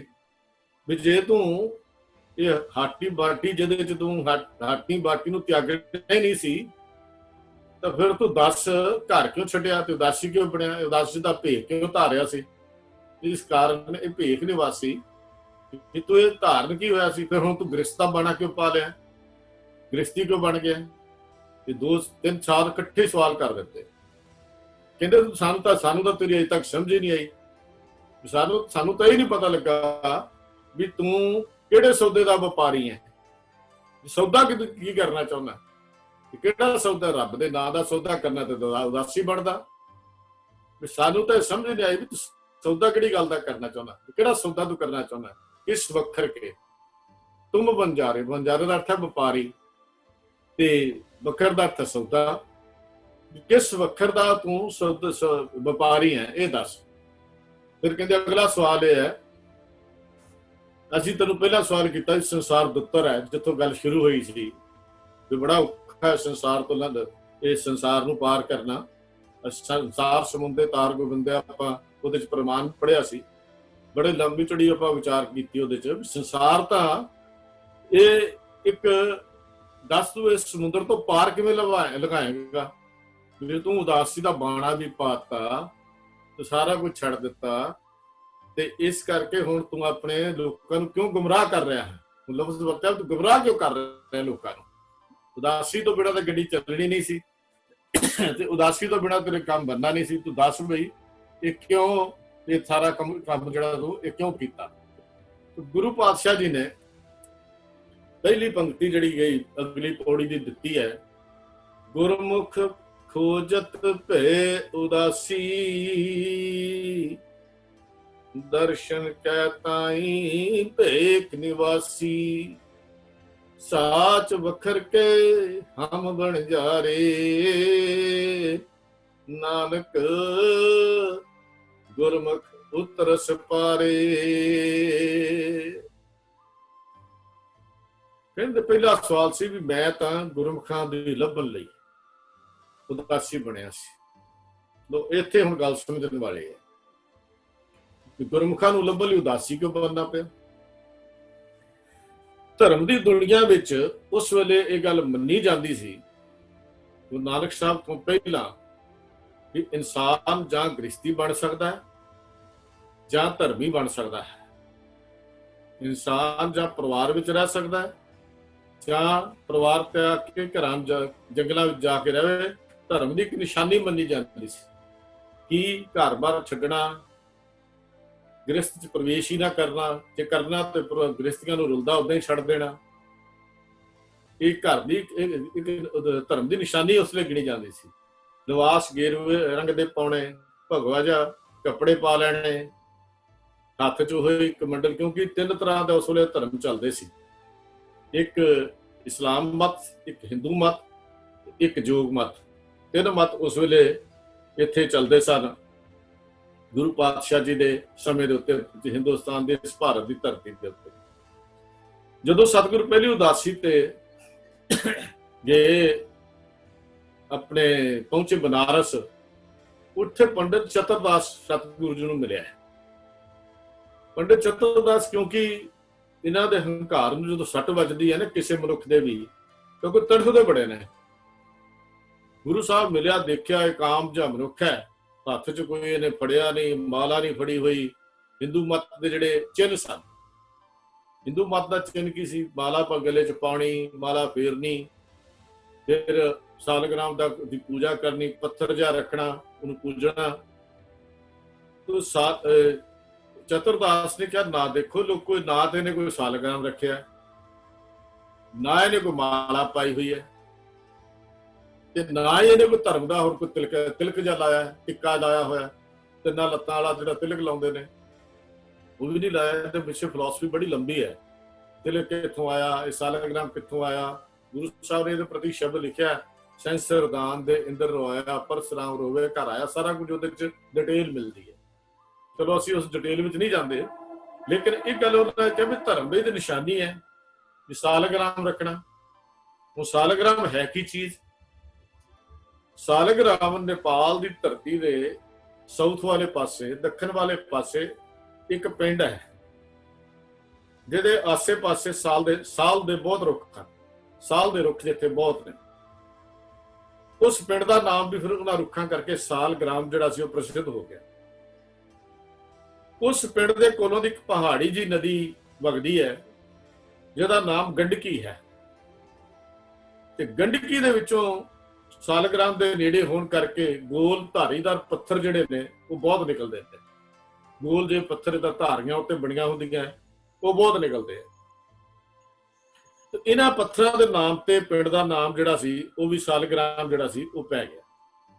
पुराणिक साखी कथावां दे अनुसार, पुरातन मिथिहासक दे साखियां के मुताबिक विष्णु नूं सालग्राम के रूप में इत्थे आउणा पिया। ये कह लीए सालग्राम दे विष्णु की पूजा की जाती है। उस साखी अनुसार फिर तुलसी ते सालग्राम की इकट्ठी पूजा जिहड़ी है अज तक चली आ रही है। दूजे लफ्ज़ां से कह लीए वो समझते हैं भी बनिया हुई धारियां विष्णु की मूर्ति है, तो विष्णु की पूजा जिहड़ी है वो की जाती है। ते गुरु पातशाह जी ने उदों फिर पंडित नूं कहा बई पंडित चतुरदास तू बड़ा धर्मी तक कौन है, सालग्राम तो मेरे को भी है, पत्थर तो मेरे को भी है, सतगुरु तुहाडे कोल किहड़ा पत्थर दिसदा तो है नहीं। उत्थे महाराज ने फिर सतगुरु पातशाह ने बसंत हिंडोल सरलेख दे विच शब्द उच्चारण किया, सालग्राम विप पूज मनावो, सुकृत तुलसी माला, राम नाम जप बेड़ा बांधो, दया करो दे आला, काहे कलरा सिंचो जन्म गवावो, काची टहग दीवाल काहे गच लावो। ये ਜਦੋਂ 2 ਸਾਲਾ ਕੋਰਸ ਕੀਤਾ ਸੀ ਉਹਦੇ 'ਚ ਸ਼ਬਦ ਮੈਂ ਪੜ੍ਹਿਆ ਸੀ, ਉਹਦੇ 'ਚ ਸਾਰੀ ਕਹਾਣੀ ਵੀ ਲਿਖੀ ਹੋਈ ਹੈ। ਸਿੱਖ ਮਿਸ਼ਨ ਵਾਲੇ ਨੇ ਜਿਹੜਾ ਕੋਰਸਪੋਂਡੈਂਸ 2 ਸਾਲਾ ਕੋਰਸ ਕਰਾਇਆ, ਉਹ 'ਚ ਸਾਰੀ ਕਹਾਣੀ ਵੀ ਦਿੱਤੀ ਹੋਈ ਕਿ ਸਾਲਗ੍ਰਾਮ ਕਿਵੇਂ ਹੈ ਇਹ ਸਾਰਾ ਕੁਝ ਦਿੱਤਾ ਹੋਇਆ। ਉੱਥੇ ਗੁਰੂ ਪਾਤਸ਼ਾਹ ਕਹਿਣ ਲੱਗੇ, ਪੰਡਿਤ ਜੀ ਉਹ ਬ੍ਰਾਹਮਣ ਵਿਪਦਾ ਤੋਂ ਵੱਡਾ ਬ੍ਰਾਹਮਣ ਵੀ ਸਤਿਗੁਰ ਤੇ ਪੱਥਰ ਹੀ ਪੂਜਣਾ, ਸਾਲਗ੍ਰਾਮ ਵੀ ਪੂਜਣਾ ਹੈ, ਤਾਂ ਚੰਗੀ ਕਿਰਤ ਕਰ, ਆਪਣੀ ਚੰਗੀ ਕਿਰਤ ਨੂੰ ਇਹ ਸਾਲਗ੍ਰਾਮ ਬਣਾ, ਲੋਕਾਂ ਦੇ ਰੋਟੀਆਂ ਬਾਟੀਆਂ ਤੇ ਪਲਣ ਵਾਲਿਆ ਖਿਆਲ ਕਰ। ਇਹ ਤੇਰਾ ਸਿਧਾਂਤ ਨਹੀਂ ਹੈ, ਰੱਬ ਦਾ ਸਿਧਾਂਤ ਨਹੀਂ ਹੈ, ਤੇਰਾ ਸਿਧਾਂਤ ਹੈ, ਰੱਬ ਦਾ ਸਿਧਾਂਤ ਨਹੀਂ ਹੈ ਵੀ ਰੋਟੀਆਂ ਤੇ ਲੋਕਾਂ ਦੀਆਂ ਰੋਟੀਆਂ ਤੇ ਪਲਣ ਵਾਲਾ, ਉਹਨਾਂ ਕੋਲ ਪੈਸੇ ਲੈ ਕੇ ਆਪਣਾ ਆਹਾਰ ਚਲਾਉਣ ਵਾਲਾ। ਠੀਕ ਹੈ, ਕਮਜ਼ੋਰੀਆਂ ਸਾਡੇ ਧਰਮ ਵਿੱਚ ਵੀ ਆਈਆਂ, ਅੱਜ ਸਾਡੇ ਮਤ ਵਿੱਚ ਵੀ ਆਈਆਂ, ਵੱਡੇ ਵੱਡੇ ਪਦਵੀਆਂ ਤੇ ਵੀ ਅੱਜ ਤਨਖਾਹਾਂ ਲੈ ਕੇ ਇਹ ਸਾਰੇ ਇੱਕ ਕਾਰੋਬਾਰ ਕਰ ਰਹੇ ਹਨ, ਜਦਕਿ ਇਹ ਸਿਸਟਮ ਨਹੀਂ ਸੀ ਸਾਡੇ ਸਿੱਖ ਧਰਮ ਦਾ ਵੀ ਅਸੀਂ ਇਹਦੀਆਂ ਉਹਨਾਂ ਨੂੰ ਪੇਡ ਵਰਕਰ ਅਸੀਂ ਰੱਖ ਕੇ ਤੇ ਧਰਮ ਨੂੰ ਚਲਾਈਏ। ਇਸੇ ਕਰਕੇ ਅੱਜ ਬਹੁਤ ਸਾਰੀਆਂ ਖਾਮੀਆਂ, ਬਹੁਤ ਸਾਰੀਆਂ ਕਮਜ਼ੋਰੀਆਂ, ਇਸੇ ਕਰਕੇ ਉਹ ਫੈਸਲੇ ਜਿਨ੍ਹਾਂ ਤੇ ਅੱਜ ਕਿੰਤੂ ਪਰੰਤੂ ਹੁੰਦੇ ਨੇ ਉਹਦੇ ਕਾਰਨ ਹਨ। ਕਿਉਂਕਿ ਜਦੋਂ ਤਨਖਾਹਦਾਰ ਮੁਲਾਜ਼ਮ ਬਣ ਜਾਂਦਾ ਹੈ ਤਾਂ ਮਾਲਕ ਦਾ ਕਹਿਣਾ ਮੋੜਨਾ ਔਖਾ ਹੀ ਹੁੰਦਾ ਹੈ। ਇਸੇ ਮੁਤਾਬਕ ਇਹ ਜਿਹੜੀ ਗੱਲਬਾਤ ਸਾਡੇ ਧਰਮ 'ਚ ਵੀ ਆ ਵੜੀ, ਉਸ ਵੇਲੇ ਜਿਹੜੀ ਧਰਮ 'ਚ ਚੱਲਦੀ ਸੀ। ਤੇ ਗੁਰੂ ਸਾਹਿਬ ਜੀ ਨੇ ਸਿੱਧਾ ਉਹਨੂੰ ਪੰਡਤ ਨੂੰ ਕਿਹਾ, ਸੁਕਿਰਤ ਤੁਲਸੀ ਮਾਲਾ, ਵੀ ਤੂੰ ਉਸ ਵੱਡੇ ਪਰਮੇਸ਼ਰ ਨੂੰ ਰੱਦ, ਆਪਣੀ ਚੰਗੀ ਕਿਰਤ ਤੁਲਸੀ ਦੀ ਮਾਲਾ ਬਣਾ। ਮੈਂ ਤੁਲਸੀ ਦੀ ਮਾਲਾ ਰੱਖ ਕੇ ਕਰਨੀ ਹੈ, ਮਾਲਾ ਫੇਰ ਕੇ ਮੈਂ ਕਰਨੀ ਹੈ। ਅੱਜ ਸਾਡੇ ਬਹੁਤ ਸਾਰੇ ਵੱਡੇ ਵੱਡੇ ਡੇਰੇਦਾਰ ਮਾਲਾ ਤੋਂ ਬਿਨਾਂ ਗੱਲ ਹੀ ਨਹੀਂ ਕਰਦੇ। ਅਸੀਂ ਇੱਕ ਵਾਲੀ ਫੇਰ ਲਈ, 108 ਮਣਕਿਆਂ ਵਾਲੀ ਫੇਰ ਲਈ, ਉਹਨਾਂ ਦਾ 108 ਬਣ ਗਿਆ, 1008 ਦੀ ਮਾਲਾ 1008 ਲੱਗ ਗਿਆ। ਅੱਜ ਸਾਡਾ ਸਿਸਟਮ ਹੀ ਸਾਰਾ ਚੇਂਜ ਹੋ ਗਿਆ। ਤੇ ਗੁਰੂ ਸਾਹਿਬ ਜਿਹੜੀਆਂ ਗੱਲਾਂ ਸਮਝਾਈਆਂ ਸੀ ਗੁਰਬਾਣੀ 'ਚ ਜਾਂ ਸਿੱਧ ਗੋਸ਼ਟ 'ਚ ਜਾਂ ਵੈਸੇ ਗੁਰਬਾਣੀ ਰਾਹੀਂ, ਕਹਿੰਦੇ ਇਹ ਤਾਂ ਤੂੰ ਕਲਰ ਸਿੰਜ ਰਿਹਾ, ਕਲਰ ਸਿੰਜਣਾ ਹੈ। ਤਾਂ ਕਲਰ ਦੀ ਜਿੱਥੇ ਕਲਰ ਹੈ ਉੱਥੇ ਖੇਤੀ ਹੁੰਦੀ ਹੈ, ਉੱਥੇ ਫਸਲ ਨਹੀਂ ਉੱਗਦੀ। ਕਲਰ ਦੀ ਉਤਲੀ ਸਤ੍ਹਾ ਦੇ ਉੱਤੇ ਇੰਨਾ ਕੁ ਸਖਤ ਹੋ ਜਾਂਦੀ ਹੈ, ਵਿੱਚ ਪਾਣੀ ਅੰਦਰ ਹੀ ਨਹੀਂ ਜਾਂਦਾ ਔਰ ਉਹਦੇ 'ਚ ਕੋਈ ਫਸਲ ਵੀ ਨਹੀਂ ਹੁੰਦੀ। ਤੇਰੀ ਇਹ ਸਾਰਾ ਕੁਝ ਕਰਨਾ ਜਿਹੜਾ ਹੈ ਕਲਰ ਸਿੰਜਣ ਦੇ ਬਰਾਬਰ ਹੈ। ਚਾਹੇ ਕਲਰਾ ਸਿੰਚੋ ਜਨ ਗਵਾਵੋ, ਤੂੰ ਤਾਂ ਏਦਾਂ ਕਰਦਾ ਵੀ ਦੀਵਾਰ ਕੱਚੀ ਹੈ ਤੇ ਉਹਦੇ ਉੱਤੇ ਚੂਨੇ ਦਾ ਪਲਸਤਰ ਲਾਈ ਜਾਂਦਾ ਹੈ। ਦੱਸ ਵੀ ਕੱਚੀਆਂ ਦੀਵਾਰਾਂ ਖੱਟੀਆਂ ਹੋਈਆਂ ਨੇ, ਭਾਵੇਂ ਨੂੰ ਸੀਮਿੰਟ ਦਾ ਛੱਡ ਕੇ 1000 ਬੋਰੀ ਸੀਮਿੰਟ ਲਾ ਦੇ, ਜਿਹੜੀ ਹੈ ਹੀ ਕੱਚੀ ਹੈ ਉਹਨੇ ਪੱਕਾ ਕਿੱਥੋਂ ਹੋਣਾ। ਗੁਰੂ ਸਾਹਿਬ ਜੀ ਨੇ ਉਦੋਂ ਵੀ ਉੱਥੇ ਉਹਨਾਂ ਨੂੰ ਵੀ ਇਹ ਮਾਰਗ ਦੱਸਿਆ, ਜਿੱਥੇ ਗੁਰੂ ਸਾਹਿਬ ਗਏ, ਜਿੱਥੇ ਜਿੱਥੇ ਸਤਿਗੁਰੂ ਜੀ ਗਏ, ਜਿੱਥੇ ਜਿੱਥੇ ਗੁਰੂ ਪਾਤਸ਼ਾਹ ਜੀ ਗਏ, ਉੱਥੇ ਸਾਰੀ ਗੱਲਬਾਤ ਸਾਰੀ ਉਹਨਾਂ ਦੇ ਧਰਮ ਦੇ ਸਿਧਾਂਤਾਂ ਮੁਤਾਬਕ ਗੁਰੂ ਸਾਹਿਬ ਜੀ ਨੇ ਸਮਝਾ ਦਿੱਤੀ। ਕਹਿਣ ਦਾ ਮਤਲਬ ਇਹ ਹੈ ਵੀ ਹੁਣ ਕਿਉਂਕਿ ਇੱਥੇ ਗੱਲ ਹੋ ਰਹੀ ਹੈ ਜੋਗੀਆਂ ਦੀ, ਹੁਣ ਗੁਰੂ ਸਾਹਿਬ ਜੀ ਉਹਨੂੰ ਕਹਿੰਦੇ ਵੀ ਉਦਾਸੀ ਕਿਉਂ ਬਣੇ। ਹੁਣ ਉਸ ਲਈ ਗੱਲ ਪ੍ਰਚਲਿਤ ਸੀ ਵੀ ਜੇ ਧਰਮ ਦਾ ਕੋਈ ਆਗੂ ਹੈ ਤਾਂ ਉਦਾਸੀ ਬਾਣਾ ਪਾਉਂਦਾ ਸੀ। ਅੱਜ ਵੀ ਤੁਸੀਂ ਦੇਖੋ ਹੋਗੇ ਵੀ ਆਪਣੇ ਸਿੱਖ ਧਰਮ ਦੇ ਵਿੱਚ ਵੀ ਇਹ ਗੱਲ ਮੰਨੀ ਜਾਂਦੀ ਹੈ ਵੀ ਜਿਹਨੇ ਲੰਬਾ ਚੋਲਾ ਪਾਇਆ ਹੋਇਆ, ਗੋਲ ਪੱਗ ਘੁਮਾ ਕੇ ਬੰਨੀ ਹੈ, ਗੋਲ ਕਰਕੇ ਬੰਨ ਲਈ ਹੈ, ਉਹਨੇ ਹੱਥ 'ਚ ਮਾਲਾ ਫੜੀ ਹੈ, ਉਹ ਨੰਗੇ ਪੈਰੀ ਤੁਰਦਾ ਹੈ, ਉਹਦੇ ਲੰਬੇ ਕਛਹਿਰੇ ਜਿਹੜੇ ਪਾਏ ਹੈ, ਯਾਰਾ ਪਾਉਣਾ ਜ਼ਰੂਰੀ ਹੈ, ਪਰ ਲੋਕਾਂ ਨੂੰ ਦਿਖਾ ਕੇ ਪਾਉਣਾ, ਗੋਡਿਆਂ ਤੋਂ ਥੱਲੇ ਲੈ ਕੇ ਜਾਣਾ, ਇਹ ਸਿੱਖ ਮਤ ਦਾ ਸਿਧਾਂਤ ਨਹੀਂ ਹੈ। ਸਿੱਖ ਮਤ ਦਾ ਸਿਧਾਂਤ ਤਾਂ ਇਹ ਸਾਨੂੰ ਰਹਿਤ ਮੁਰਾਦ ਨੇ ਦੱਸਿਆ ਹੋਇਆ ਵੀ ਕਛਹਿਰੇ ਦੀ ਲੰਬਾਈ ਗੋਡਿਆਂ ਤੋਂ ਥੱਲੇ ਨਾ ਹੋਵੇ, ਗੋਡਿਆਂ ਤੋਂ ਨੀਵੀਂ ਨਾ ਹੋਵੇ, ਕਛਹਿਰਾ ਰੇਵਦਾਰ ਹੋਵੇ ਪਰ ਗੋਡਿਆਂ ਤੋਂ ਥੱਲੇ ਦੀ ਲੰਬਾਈ ਨਾ ਹੋਵੇ। ਸਿੱਧ ਸਪਸ਼ਟ ਲਿਖਿਆ ਹੋਇਆ ਸਿੱਖ ਰਹਿਤ ਮੁਰਾਦਾਂ ਦੇ ਵਿੱਚ ਇਹ ਗੱਲ ਲਿਖੀ ਹੋਈ ਹੈ। ਪੰਥ ਨੇ ਸਾਨੂੰ ਇਹ ਮਰਿਆਦਾ ਦੱਸੀ ਹੈ, ਦਿੱਤੀ ਹੈ, ਕੁਝ ਗੱਲਾਂ ਲਿਖੀਆਂ ਹੋਈਆਂ ਨੇ। ਪਰ ਸਾਡੇ ਅੱਜ ਮੰਨੇ ਧਰਮੀ ਲਿਬਾਸ, ਅਸੀਂ ਲਿਬਾਸ ਦੇਖ ਕੇ ਧਰਮੀ ਬਣਦੇ ਹਾਂ। ਕਿਤੇ ਪੈਂਟ ਪਾ ਕੇ ਸ਼ਬਦ ਵਿਚਾਰ ਕਰਨੀ ਹੋਵੇ ਤਾਂ ਸੱਟ ਉਂਗਲੀਆਂ ਖੜੀਆਂ ਹੋ ਜਾਂਦੀਆਂ। ਸਾਨੂੰ ਏਦਾਂ ਯਾਦ ਹੈ ਤੇ ਅਸੀਂ ਸਾਲਾਨਾ ਕੈਂਪ ਸਾਡੇ ਲੱਗਦੇ ਸੀ, ਸਮਾਗਮ ਹੁੰਦੇ ਸੀ, ਉੱਥੇ ਜੇ ਕਿਸੇ ਨੇ ਕਿਤਾਬਿਆਂ ਬੈਠ ਕੇ ਪੈਂਟ ਪਾ ਲਈ ਤਾਂ ਉਹ ਵੀ ਗੁੱਸਾ ਇਤਰਾਜ਼ ਸ਼ੁਰੂ ਹੋ ਜਾਂਦਾ ਸੀ, ਪੈਂਟ ਕਿਉਂ ਪਾਈ ਹੈ। ਹਾਲਾਂਕਿ ਪੈਂਟ ਨਾਲ ਜਾਂ ਦੂਜੇ ਨਾਲ ਕੋਈ ਸੰਬੰਧ ਨਹੀਂ ਸੀ ਉੱਥੇ ਬਹਿਣ ਦਾ ਜਾਂ ਕਰਨ ਦਾ। ਇਹ ਉਸ ਵੇਲੇ ਮੰਨੀਆਂ ਜਾਂਦੀਆਂ ਸੀ, ਧਰਮ ਦੇ ਚਿੰਨ੍ਹ ਮੰਨੇ ਜਾਂਦੇ ਸੀ ਵੀ ਉਦਾਸੀ ਬਣ ਜਾਣਾ। ਹੁਣ ਗੁਰੂ ਸਾਹਿਬ ਜੀ ਕਿਉਂਕਿ ਨਵਾਂ ਧਰਮ ਸੀ ਸੰਸਾਰ ਵਿੱਚ, ਨਿਰਮਲ ਪੰਥ ਸੀ, ਉਹਨਾਂ ਨੇ ਉਹੀ ਗੱਲ ਪਹਿਲਾਂ ਬਾਣਾ ਪਾਇਆ ਜਿਹੜਾ ਲੋਕਾਂ ਨੂੰ ਸਵੀਕਾਰ ਸੀ, ਤਦ ਕਿ ਲੋਕ ਇਕੱਠੇ ਹੋ ਜਾਣ। ਲੋਕਾਂ ਨੂੰ ਇਕੱਠੇ ਕਰਨ ਲਈ ਉਹਨਾਂ ਵਿੱਚੋਂ ਤੱਤ ਲੱਭਣਾ ਸੀ ਗੁਰੂ ਪਾਤਸ਼ਾਹ ਜੀ। ਤੇ ਤੱਤ ਕੀ ਸੀ? ਉਹ ਗੁਰਮੁਖਾਂ ਨੂੰ ਲੱਭਣਾ ਸੀ ਕਿ ਜਿਹੜੇ ਧਰਮ ਦੇ ਅਸਲੀ ਧਰਮੀ ਕੌਣ ਨੇ। ਦੇਖੋ ਵਪਾਰੀ ਜਿਹੜਾ ਨਾ ਉਹ ਵਪਾਰ ਕਰਦਾ ਹੈ, ਵਪਾਰੀ ਵਪਾਰ ਕਰਦਾ। ਦੋ ਤਰ੍ਹਾਂ ਦੇ ਵਪਾਰੀ ਨੇ। ਇੱਕ ਵਪਾਰ ਆਪਣੀ ਦੁਕਾਨ ਵੱਡੀ ਸਾਰੀ ਹੱਟੀ ਹੈ ਉਹ ਤੇ ਬੈਠ ਕੇ ਕਰਦਾ ਹੈ। ਇੱਕ ਵਪਾਰੀ ਹੈ ਜਿਹੜਾ ਫੇਰੀਆਂ ਲਾ ਕੇ ਫਿਰ ਕੇ ਵਪਾਰ ਕਰਦਾ ਹੈ। ਦੋਨਾਂ ਦਾ ਨਿਸ਼ਾਨਾ ਵਪਾਰ ਹੈ, ਦੋਨਾਂ ਦਾ ਨਿਸ਼ਾਨਾ ਰੁਜ਼ਗਾਰ ਕਮਾਉਣਾ ਹੈ, ਦੋਨਾਂ ਦਾ ਨਿਸ਼ਾਨਾ ਆਪਣੀ ਰੋਟੀ ਚਲਾਉਣੀ ਹੈ। ਵਪਾਰੀ ਦੋਨੇ ਹੀ ਨੇ। ਵਪਾਰੀ ਦਾ ਪਹਿਲਾ ਨਿਸ਼ਾਨਾ ਜਿਹੜਾ ਹੱਟੀ ਤੇ ਬੈਠਾ ਉਹਦਾ ਨਿਸ਼ਾਨਾ ਵੀ ਆਪਣਾ ਮਾਲ ਵੇਚਣਾ, ਤੇ ਜਿਹੜਾ ਤੂਰ ਫੇਰਾ ਫੇਰੀ ਲਾਂਦਾ ਉਹਦਾ ਨਿਸ਼ਾਨਾ ਵੀ ਆਪਣਾ ਮਾਲ ਵੇਚਣਾ ਹੈ। ਉਸ ਵੇਲੇ ਗੱਲ ਮੰਨੀ ਜਾਂਦੀ ਸੀ ਧਰਮ ਦੀ ਦੁਨੀਆ ਦੇ ਵਿੱਚ ਵੀ ਜਿਹੜਾ ਬੈਠ ਕੇ ਜਾਂ ਇੱਕ ਸਮਾਧੀਆਂ ਦੇ ਘਰ 'ਚ ਬੈਠ ਕੇ ਉਹ ਬੰਦਗੀ ਨਹੀਂ ਕਰ ਸਕਦਾ, ਉਹ ਧਰਮੀ ਹੋ ਹੀ ਨਹੀਂ ਸਕਦਾ।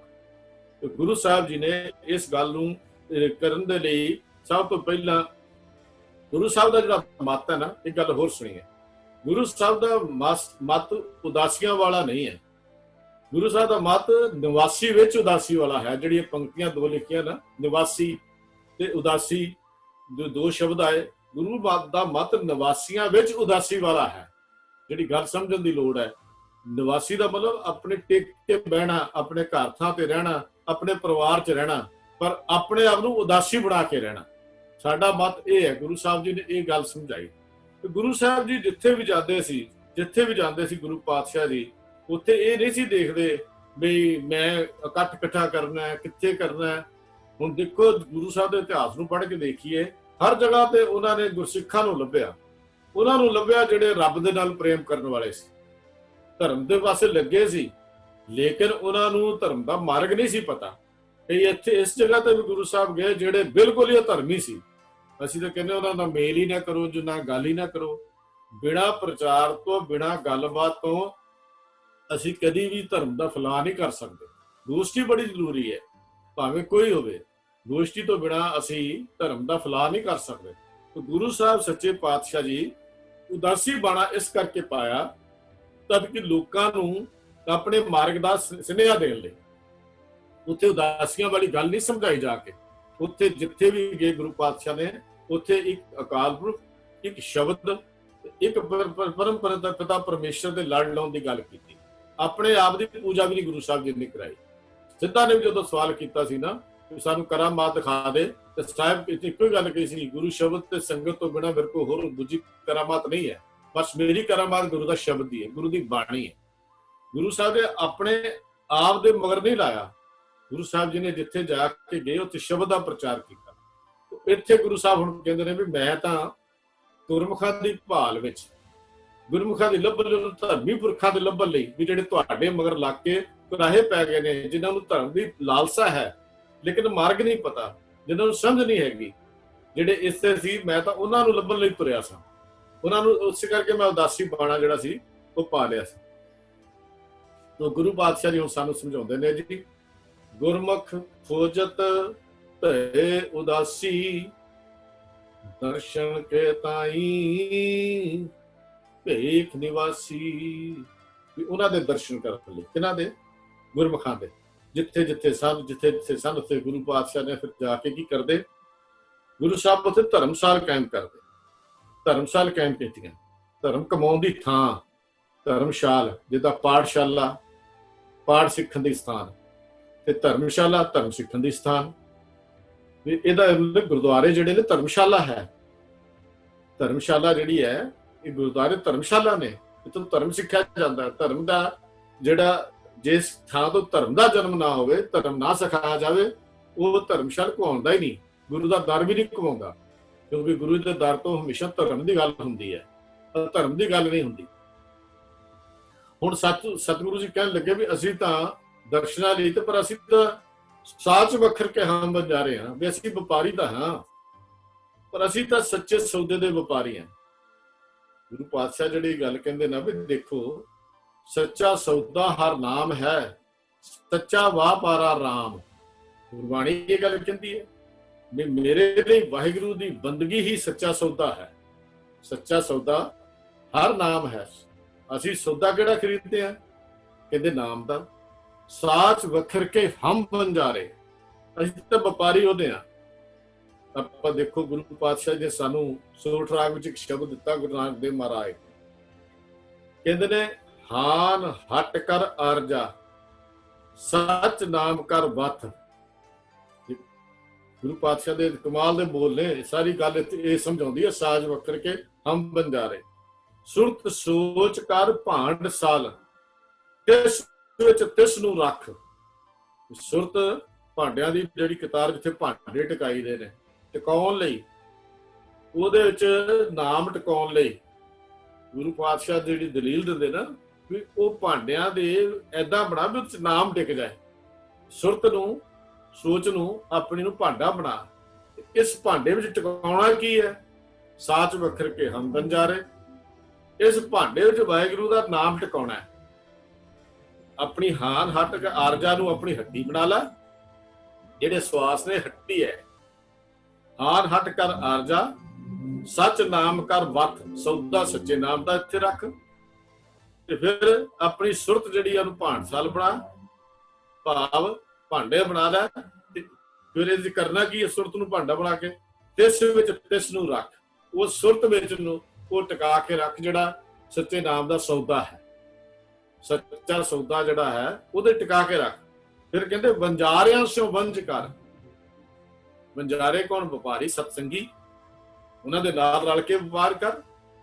ਵੰਜਾਰਿਆਂ ਸਿਓ ਵੰਜ ਕਰ, ਲੈ ਲਾਹਾ ਮਨ ਹੱਸ। ਤੇ ਫਿਰ ਅੱਗੇ ਪਾਤਸ਼ਾਹ ਕਹਿੰਦੇ ਨੇ ਸੁਣ ਸ਼ਾਸਤ ਸੌਦਾਗਰੀ, ਸੱਤ ਘੋੜੇ ਲੈ ਚੱਲ, ਖਰਚ ਬਨ ਚੰਗਿਆਈਆਂ, ਮਤ ਮਨ ਜਾਣੇ ਕੱਲ। ਤੇ ਕੱਲ ਨਾ ਸੋਚੀ, ਕੱਲ ਦੀ ਗੱਲ ਨਾ ਸੋਚ ਲੈ ਵੀ ਕੱਲ ਕਰਾਂਗੇ। ਅਸੀਂ ਜਦੋਂ ਧਰਮ ਕਮਾਉਣਾ ਹੋਵੇ ਨਾ ਉਦੋਂ ਅਸੀਂ ਪੈਂਡਿੰਗ ਹੀ ਪਾਉਂਦੇ ਰਹਿੰਦੇ ਆ। ਅੱਜ ਨਹੀਂ ਜੀ, ਕੱਲ ਗੁਰਦੁਆਰੇ ਚੱਲਾਂਗੇ। ਆ ਕਲਾਸ ਵੀ ਆਪਾਂ ਆਉਣਾ ਹੋਵੇ, ਕਈ ਵਾਰੀ ਮਨ ਬਦਲ ਜਾਂਦਾ, ਜਾਈਏ ਕਿ ਨਾ ਜਾਈਏ, ਕਰੀਏ, ਚੱਲ ਅਸੀਂ ਰਹਿ ਨਹੀਂ ਦਿੰਦੇ ਆ। ਗੁਰੂ ਸਾਹਿਬ ਜੀ ਨੇ ਇਹ ਗੱਲ ਸਾਨੂੰ ਨਹੀਂ ਸਮਝਾਈ। ਮਤ ਮਨ ਜਾਣੇ ਕੱਲ ਤੱਕ ਕਿਹਨੇ ਦੇਖਿਆ? ਕੱਲ ਕਿਸੇ ਨੇ ਦੇਖਿਆ? ਗੁਰੂ ਪਾਤਸ਼ਾਹ ਪੇ ਕਹਿੰਦੇ ਮਰਨ ਲਿਖਾਏ ਮੰਡਲ ਮੈਂ ਆਏ। ਸੰਸਾਰ ਮੰਡਲ ਚ ਮਨੁੱਖ ਆਪਣੀ ਮੌਤ ਲਿਖਾ ਕੇ ਆ ਜਾਂਦਾ, ਪਤਾ ਨਹੀਂ ਸਾਹ ਆਉਣਾ ਕਿ ਨਹੀਂ ਆਉਣਾ। ਇਸੇ ਵਾਸਤੇ ਗੁਰੂ ਰਾਮਦਾਸ ਮਹਾਰਾਜ ਕਹਿੰਦੇ ਨੇ ਹਰ ਜਪਦੀਆਂ ਅੱਖਾਂ ਢਿੱਲ ਨਾ ਕੀਚੈ, ਮੇਰੀ ਜਿੰਦੜੀਏ ਮਤ ਕੇ ਜਾਣੇ, ਸਾਹ ਆਵੇ ਕਿ ਨਾ ਆਵੇ ਰਾਮ। ਪਤਾ ਜਿਹੜਾ ਸਵਾਸ ਲੈ ਰਿਹਾ ਪੂਰਾ ਹੋਣਾ ਕਿ ਨਹੀਂ ਹੋਣਾ? ਤੈਨੂੰ ਇਸ ਗੱਲ ਦਾ ਭਰੋਸਾ ਹੈ? ਦਾਵਾ ਕਰ ਸਕਦਾ? ਕਹਿੰਦਾ ਨਹੀਂ, ਇਹ ਕੱਲ ਦੀ ਗੱਲ ਤੇ, ਅੱਜ ਦੇ ਕੰਮ ਕੱਲ ਤੇ ਨਾ ਆਪਾਂ ਸਕੂਲਾਂ 'ਚ ਪੜ੍ਹਦੇ ਹੁੰਦੇ ਸੀ, ਅੱਜ ਦਾ ਕੰਮ ਕੱਲ ਤੇ ਨਾ ਛੱਡੋ। ਬਿਲਕੁਲ ਉਹੀ ਗੱਲ ਗੁਰੂ ਸਾਹਿਬ ਜੀ ਦਿੰਦੇ, ਜਿਹੜਾ ਕਹਿੰਦੇ ਨੇ ਅੱਜ ਕਰਨਾ ਹੁਣ ਕਰ। ਜਿਹੜਾ ਅੱਜ ਕਰਨ ਵਾਲਾ ਕੰਮ ਨੂੰ ਹੁਣੇ ਸ਼ੁਰੂ ਕਰ ਲੈ, ਤਦ ਕਿ ਉਹ ਕੰਮ ਕਿਤੇ ਅਧੂਰਾ ਨਾ ਰਹਿ ਜਾਏ। ਤੇ ਵਾਹਿਗੁਰੂ ਦੀ ਬੰਦਗੀ ਦੀ ਜਿਹੜੀ ਬਖਸ਼ਿਸ਼ ਗੁਰੂ ਸਾਹਿਬ ਜੀ ਕਹਿੰਦੇ ਨੇ ਵੀ ਇਹ ਸੋਚਣ ਵਿਚਾਰੀ ਨਹੀਂ, ਅਸੀਂ ਤਾਂ ਸੌਦਾ ਸਾਚ ਵੱਖਰ ਦੇ ਵੰਜਾਰ ਰਹੇ ਹਾਂ। ਇਹ ਵੱਖਰ ਜਿਹੜਾ ਸਾਡਾ ਕਦੀ ਖਤਮ ਨਹੀਂ ਹੋਣਾ। ਇਹ ਗੱਲ ਗੁਰੂ ਅਮਰਦਾਸ ਜੀ ਵੀ ਕਹਿੰਦੇ, ਇਹ ਧਨ ਅਖੁੱਟ ਨਾ ਨਿਖੁੱਟੈ ਨਾ ਜਾਏ, ਪੂਰੇ ਸਤਿਗੁਰ ਦਿਆ ਦਿਖਾਏ, ਆਪਣੇ ਸਤਿਗੁਰ ਕੋ ਸਦ ਬਲ ਜਾਈ, ਗੁਰ ਕਿਰਪਾ ਤੇ ਮਨ ਵਸਾਈ। ਮੈਂ ਤਾਂ ਕੁਰਬਾਨ ਹੈ ਆਪਣੇ ਗੁਰੂ ਤੋਂ, ਸਦਕੇ ਆ ਆਪਣੇ ਗੁਰੂ ਤੋਂ, ਜਿਹਨੇ ਮੈਨੂੰ ਆ ਅਖੁੱਟ ਧਨ ਦਿੱਤਾ, ਜਿਹਨੇ ਸੱਚਾ ਸੌਦਾ ਮੈਨੂੰ ਕਰਨ ਦੀ ਜਾਂਚ ਦੱਸ ਦਿੱਤੀ ਹੈ। ਦੂਜੇ ਪਾਸੇ ਨਾਲ ਹੀ ਕਹਿੰਦੇ ਕਾਂਚਾ ਧਨ ਸੰਚੈ ਮੂਰਖ ਗਵਾਰ। ਜਿਹੜੇ ਬਾਕੀ ਧਨ ਸੰਚਦੇ ਨੇ, ਸੌਦਾ ਕਰਦੇ ਨੇ, ਮੂਰਖ ਲੋਕ ਨੇ, ਜਿਨ੍ਹਾਂ ਦਾ ਇਹਦਾ ਮਤਲਬ ਇਹ ਨਹੀਂ ਕਿਰਤ ਬਿਰਤ ਨਹੀਂ ਕਰਨੀ। ਗੁਰੂ ਸਾਹਿਬ ਨੇ ਕਿਰਤ ਬਿਰਤ ਵਿੱਚ ਹੀ ਘਾਲ ਖਾਏ ਕਿ ਛੱਥੋਂ ਦੇ ਦੀ ਗੱਲ ਕੀਤੀ ਹੈ। ਨਾਨਕ ਰਾਹ ਪਛਾਣੇ ਸੇ, ਉੱਥੇ ਉਹਨਾਂ ਦੀ ਗੱਲ ਕੀਤੀ ਹੈ, ਨਾ ਕਿ ਗੁਰੂ ਸਾਹਿਬ ਜੀ ਨੇ ਸਾਨੂੰ ਕਿਰਤ ਕਰਨ ਤੋਂ ਹਟਾਤਾ। ਪਰ ਕਿਰਤ ਵਿੱਚ ਖੁਬਣਾ ਨਹੀਂ, ਇਹ ਧੰਦਾ ਬਣ ਜਾਏ। ਜਦੋਂ ਕਿਰਤ ਧੰਦਾ ਬਣ ਜਾਂਦੀ ਹੈ, ਉਦੋਂ ਫਿਰ ਧੰਦਾ ਕਰਤਿਆਂ ਨਿਰਫਲ ਜਨਮ ਗਵਾਇਆ, ਸੁਖ ਦਾਤਾ ਮਨ ਨਾ ਵਸਾਇਆ। ਉਦੋਂ ਇਹ ਅਵਸਥਾ ਸਾਡੀ ਬਣਦੀ ਹੈ। ਕਿਰਤ ਧੰਦਾ ਨਾ ਬਣੇ। ਤੇ ਗੁਰੂ ਸਾਹਿਬ ਨੇ ਮੈਨੂੰ ਧੰਦਾ ਨਹੀਂ ਬਣਾਇਆ, ਸਗੋਂ ਗੁਰੂ ਸਾਹਿਬ ਸਾਨੂੰ ਇਹ ਸਮਝਾਉਂਦੇ ਨੇ ਵੀ ਇਹ ਤਾਂ ਪਰਮੇਸ਼ਰ ਦੀ ਦਾਤ ਹੈ। ਬੰਦਗੀ ਦੀ ਦਾਤ ਝੋਲੀ ਅੱਡ ਕੇ ਮਿਲਦੀ ਹੈ, ਮੰਗ ਕੇ ਮਿਲਦੀ ਹੈ। ਦਾਤਾ ਫਿਰ ਉੱਠਦਾ ਤੇ ਆਪ ਝੋਲੀਆਂ ਭਰਦਾ ਹੈ। ਤੇ ਬੰਦਗੀ ਸੱਚੇ ਸੌਦੇ ਦੀ ਨਾਮ ਮੰਗ, ਸੱਚਾ ਸੌਦਾ ਗੁਰੂ ਕੋਲੋਂ ਮਿਲੇਗਾ। ਇਹ ਸੱਚਾ ਸੌਦਾ ਕਰ, ਫਿਰ ਤੇਰੀ ਗੱਲ ਬਣੇਗੀ। ਨਹੀਂ ਤਾਂ ਦੇਖੋ, ਗੁਰੂ ਸਾਹਿਬ ਨੇ ਜਿਹੜੀ ਗੱਲ ਸਾਨੂੰ ਇੱਥੇ ਸਮਝਾ ਦਿੱਤੀ ਨਾ, ਗੁਰਮੁਖ ਜਿਹੜੇ ਹਨ ਇਹ ਗੁਰਮਤਿ ਦੇ ਪਾਤਰ ਹਨ। ਜਿਹੜਾ ਗੁਰਮੁਖ ਖੋਜਤ ਭੇਜ ਉਦਾਸੀ ਦੀ ਗੱਲ ਲਿਖੀ ਹੈ ਨਾ, ਕਿ ਗੁਰਮਤਿ ਦੇ ਪਾਤਰ, ਗੁਰਮੁਖ ਜਿਹੜੇ ਗੁਰਮੁਖ ਦੇ ਪਾਤਰ ਹਨ। ਤੇ ਉਹਨਾਂ ਦੀ ਸੰਗਤ ਜਿਹੜੀ, ਭਾਵ ਪਾਤਰ ਲੱਭਣ ਲਈ, ਹੁਣ ਜੇ ਕੋਈ ਚੀਜ਼ ਆਪਾਂ ਖੇਡਣੀ ਹੈ, ਧਰਮ ਚਲਾਉਣਾ ਹੈ, ਉਹਦੀ ਪਾਤਰ ਵੀ ਤਾਂ ਚਾਹੀਦਾ ਹੈ। ਤੇ ਗੁਰੂ ਸਾਹਿਬ ਕਹਿੰਦੇ ਪਾਤਰ ਜਿਹੜੇ ਗੁਰਮੁਖ ਦੇ ਪਾਤਰ ਲੱਭਣ ਲਈ, ਜੇ ਪਾਤਰ ਹੀ ਨਾ ਹੋਵੇ ਤਾਂ ਸਿਧਾਂਤ ਕਿਹਨੂੰ ਵੰਡਿਆ ਜਾਏਗਾ? ਸਿਧਾਂਤ ਤਾਂ ਪਾਤਰਾਂ ਨੂੰ ਵੰਡਣਾ ਨਾ। ਸਿਧਾਂਤ ਉਹਨਾਂ ਨੂੰ ਵੰਡਣਾ ਜਿਹੜੇ ਸਿਧਾਂਤ ਲੈਣ ਦੇ ਇੱਛਕ ਵੀ ਹਨ। ਹੁਣ ਇਹ ਲੱਭਣੇ ਪੈਣੇ ਸੀ। ਉਸ ਵੇਲੇ ਤਾਂ ਸਾਰੀ ਗੁਲਾਮੀ ਦੀਆਂ ਗੱਲਾਂ ਚੱਲਦੀਆਂ ਸਨ। ਜੋ ਉਸ ਦੇ ਹਾਲਾਤ ਪੜ੍ਹ ਲਓ, ਸਾਰਾ ਆਪਾਂ ਨੂੰ ਪਤਾ ਹੈ ਇਸ ਕਰਕੇ ਉਸ ਪਾਸੇ ਆਪਾਂ ਨਾ ਤੁਰੀਏ। ਸਿਰ ਉਸ ਵੇਲੇ ਗੁਰਮੁਖ ਲੱਭਣ ਦੀ ਲੋੜ ਸੀ ਤੇ ਗੁਰੂ ਸਾਹਿਬ ਕਹਿੰਦੇ ਮੈਂ ਗੁਰਮੁਖਾਂ ਨੂੰ ਲੱਭਣ ਲਈ ਉਦਾਸੀ ਬਣਿਆ ਸੀ। ਮੈਂ ਨਿਵਾਸੀਆਂ ਵਿੱਚ ਉਦਾਸੀ ਸੀ, ਪਰ ਮੇਰਾ ਅੰਦਰ ਉਦਾਸ ਨਹੀਂ ਸੀ ਤੁਹਾਡੇ ਵਾਂਗੂ ਜੇ ਮੈਂ ਖੱਪਰ ਫੜ ਲਵਾਂ, ਮੁਦਰਾ ਪਾ ਲਵਾਂ, ਮੈਂ ਕੰਨ ਪੜਵਾ ਲਵਾਂ, ਜੋਗੀ ਬਣ ਜਾਵਾਂ, ਮੈਂ ਡੰਡਾ ਹੱਥ 'ਚ ਰੱਖ ਲਵਾਂ, ਮੈਂ ਚਟਾਈ ਜੀ ਰੱਖ ਕੇ ਬਹਿ ਜਾਵਾਂ। ਮੇਰਾ ਇਹ ਇਰਾਦਾ ਨਹੀਂ ਸੀ, ਨਾ ਮੇਰਾ ਧਰਮ ਸੀ, ਨਾ ਹੀ ਮੇਰਾ ਕੋਈ ਇਸ ਪਾਸੇ ਨੂੰ ਚੱਲਣ ਦਾ ਖਿਆਲ ਸੀ। ਮੈਂ ਤਾਂ ਉਦਾਸੀ ਦਿਖਾਵਾ ਕੀਤਾ ਸਿਰਫ। ਅੰਦਰੋਂ ਉਦਾਸੀ ਆ ਤੇ ਠੀਕ ਹੈ, ਅੱਜ ਮੈਂ ਬਾਹਰੋਂ ਨਿਵਾਸੀ ਆ। ਹੁਣ ਕਹਿੰਦੇ ਨੇ ਉਦੋਂ ਮੈਂ ਬਾਹਰੋਂ ਉਦਾਸੀ ਸੀ, ਅੰਦਰੋਂ ਨਿਵਾਸੀ ਸੀ, ਤੇ ਹੁਣ ਮੈਂ ਅੰਦਰੋਂ ਉਦਾਸੀ ਆ, ਬਾਹਰੋਂ ਨਿਵਾਸੀ ਆ। ਬਸ ਇੰਨਾ ਹੀ ਫਰਕ ਹੈ, ਨਿਵਾਸ ਤੇ ਉਦਾਸ ਦਾ ਆਹੀ ਫਰਕ ਹੈ। ਗੁਰੂ ਸਾਹਿਬ ਕਹਿੰਦੇ ਵੀ ਉਦੋਂ ਮੈਂ ਉਦਾਸੀ ਬਣਿਆ ਸੀ, ਪਰ ਅੰਦਰ ਮੇਰੇ ਨਿਵਾਸ ਸੀ ਘਰ ਦੇ। ਮੈਂ ਇਹ ਨਹੀਂ ਸੀ ਘਰ ਛੱਡ ਗਿਆ ਸੀ, ਜਾਂ ਗ੍ਰਸਥ ਤਿਆਗ ਦਿੱਤਾ ਸੀ, ਜਾਂ ਸੰਸਾਰ ਤਿਆਗ ਦਿੱਤਾ ਸੀ। ਹੁਣ ਬਾਬੇ ਨੇ ਕੀ ਦੇਖਿਆ ਸੀ? ਭਾਈ ਗੁਰਦਾਸ ਜੀ ਕਹਿੰਦੇ ਬਾਬਾ ਦੇਖੇ ਧਿਆਨ ਤਰ ਜਲਤੀ ਸਭ ਪ੍ਰਿਥਵੀ ਦਸਿਆਈ, ਬਾਜੋ ਗੁਰੂ ਗੁਬਾਰ ਹੈ ਕਰਦੀ ਸੁਣੀ ਲਿਕਾਈ। ਫਿਰ ਬਾਬਾ ਚੁੱਪ ਕਰਕੇ ਬੈਠ ਗਿਆ। ਨਹੀਂ, ਬਾਬੇ ਭੇਖ ਬਣਾਇਆ, ਉਦਾਸੀ ਕੀ ਰੀਤ ਚਲਾਈ। ਇਹ ਭੇਖ ਸੀ ਨਿਵਾਸੀਆਂ ਵਿੱਚ ਉਦਾਸੀ ਦਾ, ਨਾ ਕਿ ਉਦਾਸੀਆਂ ਚ। ਇਹਨੂੰ ਤਾਂ ਭੇਖ ਕਿਉਂ ਬਣਾਇਆ? ਹਾਹਾਕਾਰ ਤੇ ਉਹ ਤੜਫ ਰਹੇ ਬੰਦਿਆਂ ਦੀ ਲੁਕਾਈ ਨੂੰ, ਜਿਹੜੇ ਤੜਫ ਰਹੇ ਸੀ, ਉਹ ਲੁਕਾਈ ਨੂੰ ਠੰਡ ਪਾਉਣ ਲਈ, ਉਹਨੂੰ ਗਲੇ ਨਾਲ ਲਾਉਣ ਲਈ, ਤੜਫਦੀ ਹੋਈ ਲੁਕਾਈ ਨੂੰ ਆਪਣੇ ਗਲੇ ਨਾਲ ਲਾਉਣ ਲਈ। ਜਿਹਨੂੰ ਲੋਕ ਲੁੱਟ ਰਹੇ ਸਨ ਧਰਮ ਦੇ ਨਾਂ ਤੇ। ਇੱਕ ਪਾਸੇ ਬਾਹਮਣ ਲੁੱਟਦਾ ਸੀ, ਇੱਕ ਪਾਸੇ ਕਾਜੀ ਲੁੱਟਦਾ ਸੀ, ਇੱਕ ਪਾਸੇ ਜੋਗੀ ਲੁੱਟਦਾ ਸੀ। ਸਾਰੇ ਲੁੱਟ ਰਹੇ ਸਨ ਉਸ ਲੁਕਾਈ ਨੂੰ। ਉਹ ਲੁਕਾਈ ਨੂੰ ਉਹਨਾਂ ਦੀ ਲੁੱਟ-ਖੁੱਟ ਤੋਂ ਬਚਾਉਣ ਲਈ, ਧਰਮ ਦੇ ਨਾਂ ਤੇ ਹੋ ਰਹੀ ਲੁੱਟ-ਖੁੱਟ ਤੋਂ ਬਚਾਉਣ ਲਈ ਉਹ ਗੁਰੂ ਪਾਤਸ਼ਾਹ ਨੇ ਫਿਰ ਕੀ ਕਿਹਾ? ਬਾਬੇ ਨੇ ਕੀ ਕੀਤਾ? ਉਦਾਸੀ ਦਾ ਭੇਖ ਬਣਾਇਆ। ਤੇ ਬਾਬਾ ਫਿਰ ਚੁੱਪ ਕਰਕੇ ਬੈਠ ਗਿਆ ਸੀ। ਨਹੀਂ, ਚੜਿਆ ਸੋਧਣ ਧਰਤ ਲੁਕਾਈ ਨੂੰ ਸੋਧਣ ਲਈ ਬਾਬਾ ਉਦਾਸੀ ਬਣਿਆ, ਨਾ ਕਿ ਬਾਬਾ ਤੁਹਾਡੇ ਵਾਂਗੂ ਉਦਾਸੀ ਬਣ ਗਿਆ ਸੀ, ਕਿਸੇ ਗੁਫਾ 'ਚ ਜਾ ਕੇ ਬਣ ਗਿਆ ਸੀ। ਬੜੀ ਪਿਆਰੀ ਜੀ ਇੱਕ 4 ਕੇ ਲਾਈਨਾਂ ਜਿਹੜੀਆਂ ਲਿਖੀਆਂ ਨੇ ਪ੍ਰਿੰਸੀਪਲ ਗੰਗਾ ਸਿੰਘ ਜੀ ਨੇ, ਬੜੀਆਂ ਕਮਾਲ ਦੀਆਂ ਲਾਈਨਾਂ ਨੇ। ਉਹ ਸੁਣ ਲਈਏ ਤਾਂ ਅੱਧਾ ਕਿ ਸਾਨੂੰ ਗੱਲ ਜਿਹੜੀ ਹੈ ਉਹ ਕਲੈਰਿਟੀ ਹੋ ਜਾਂਦੀ ਹੈ। ਪ੍ਰਿੰਸੀਪਲ ਗੰਗਾ ਸਿੰਘ ਜੀ ਨੇ ਉਦਾਸੀਆਂ ਦੀ ਗੱਲਬਾਤ ਦਾ ਜਿਹੜਾ ਕਵਿਤਾ ਦੇ ਰੂਪ 'ਚ ਲਿਖਦੇ ਆ। ਕਹਿੰਦੇ ਹਾਹਾ ਖੇਲ ਦੁਨੀ ਦਾ ਸੁਣ ਕੇ, ਹਾਹਾਕਾਰ ਦੁਨੀਆ ਦੇ ਵਿੱਚ, ਹਾਹਾ ਦਾ ਮਤਲਬ ਹਾਏ ਹਾਏ ਹਾਏ। ਕਹਿੰਦੇ ਹਾਹਾ ਖੇਲ ਦੁਨੀ ਦਾ ਸੁਣ ਕੇ ਇੱਕ ਜੋਗੀ ਪਰਬਤ ਚੜਿਆ। ਸਿੱਧਾਂ ਦੀ ਗੱਲ ਕੀਤੀ ਉਹਨਾਂ ਨੇ। ਇੱਕ ਜੋਗੀ ਪਰਬਤ ਚੜਿਆ, ਪ੍ਰਿੰਸੀਪਲ ਗੰਗਾ ਸਿੰਘ ਜੀ ਕਹਿੰਦੇ ਨੇ ਉੱਚੇ ਨੀਵੇਂ ਬਨ ਪਰਬਤ ਲੰਘ, ਜਾ ਕੰਦਰਾਂ ਵਿੱਚ ਵੜਿਆ, ਜੰਗਲਾਂ ਨੂੰ ਪਾਰ ਕੀਤਾ, ਉੱਚੇ ਉੱਚੇ ਹੱਦ ਬੰਨੇ ਦਰਿਆਵਾਂ ਨਦੀਆਂ ਨੂੰ ਲੰਘਦਾ ਹੋਇਆ ਪਹਾੜਾਂ ਦੀਆਂ ਕੰਦਰਾਂ ਵਿੱਚ ਜਾ ਕੇ ਵੜ ਗਿਆ। ਉੱਥੇ ਜਾ ਕੇ ਛੁਪ ਗਿਆ। ਸਿੱਧ ਜਾਏ ਛੁਪ ਬੈਠੇ ਪਰਬਤੀ, ਕੌਣ ਜਗਤ ਕੋ ਪਾਰ ਉਤਾਰਾ। ਭਾਈ ਗੁਰਦਾਸ ਜੀ ਵੀ ਗੱਲ ਲਿਖਦੇ ਆ। ਪ੍ਰਿੰਸੀਪਲ ਗੰਗਾ ਸਿੰਘ ਜੀ ਲਿਖਦੇ ਨੇ ਬਈ ਉਹ ਉੱਚੇ ਨੀਵੇਂ ਬਨ ਪਰਬਤ ਲੰਘ, ਜਾ ਕੰਦਰਾਂ ਵਿੱਚ ਵੜਿਆ, ਬਗਲ ਨਿਵਾਸੀ ਅਬਲਾ ਚੀਕੀ। ਬਗਲ ਦਾ ਬਿਲਕੁਲ ਨਾਲ, ਬਗਲ ਨਿਵਾਸੀ ਅਬਲਾ ਚੀਕੀ, ਪਰ ਉਸ ਗੱਲ ਨਾ ਗੋਲੀ। ਲੋ ਜੀ ਕਹਿੰਦੇ ਨਾਲ ਤਾਂ ਤੜਫ ਰਹੀ ਸੀ। ਅਬਲਾ ਦਾ ਮਤਲਬ ਜਿਹੜੀ ਬੇਵਸ ਲੁਕਾਈ ਦੀ ਗੱਲ ਕੀਤੀ। ਦੇਖੇ ਨਾਲ ਤਾਂ ਦੁਨੀਆ ਤੜਫ ਰਹੀ ਹੈ ਤੇ ਨਾਲ ਅਬਲਾ ਜਿਹੜੀ ਸੀ, ਕਹਿੰਦੇ ਨੇ ਦੇਖੋ ਬਗਲ ਨਿਵਾਸੀ ਅਬਲਾ ਚੀਕੀ, ਪਰ ਉਸ ਗੱਲ ਨਾ ਗੋਲੀ। ਕਠਨ ਸਮਾਧੀ ਤਪ ਕਰ ਭਾਰਾ, ਜਦੋਂ ਉਚੇਰਾ ਚੜਿਆ। ਬੜੀਆਂ ਤਪ ਕੀਤੇ, ਬੜੀਆਂ ਸਮਾਧੀਆਂ ਲਾਈਆਂ, ਬੜਾ ਤਪ ਕੀਤਾ। ਉਹ ਜਾ ਕੇ ਪਰਬਤਾਂ ਤੇ ਚੜ ਗਿਆ। ਤੇ ਜਦੋਂ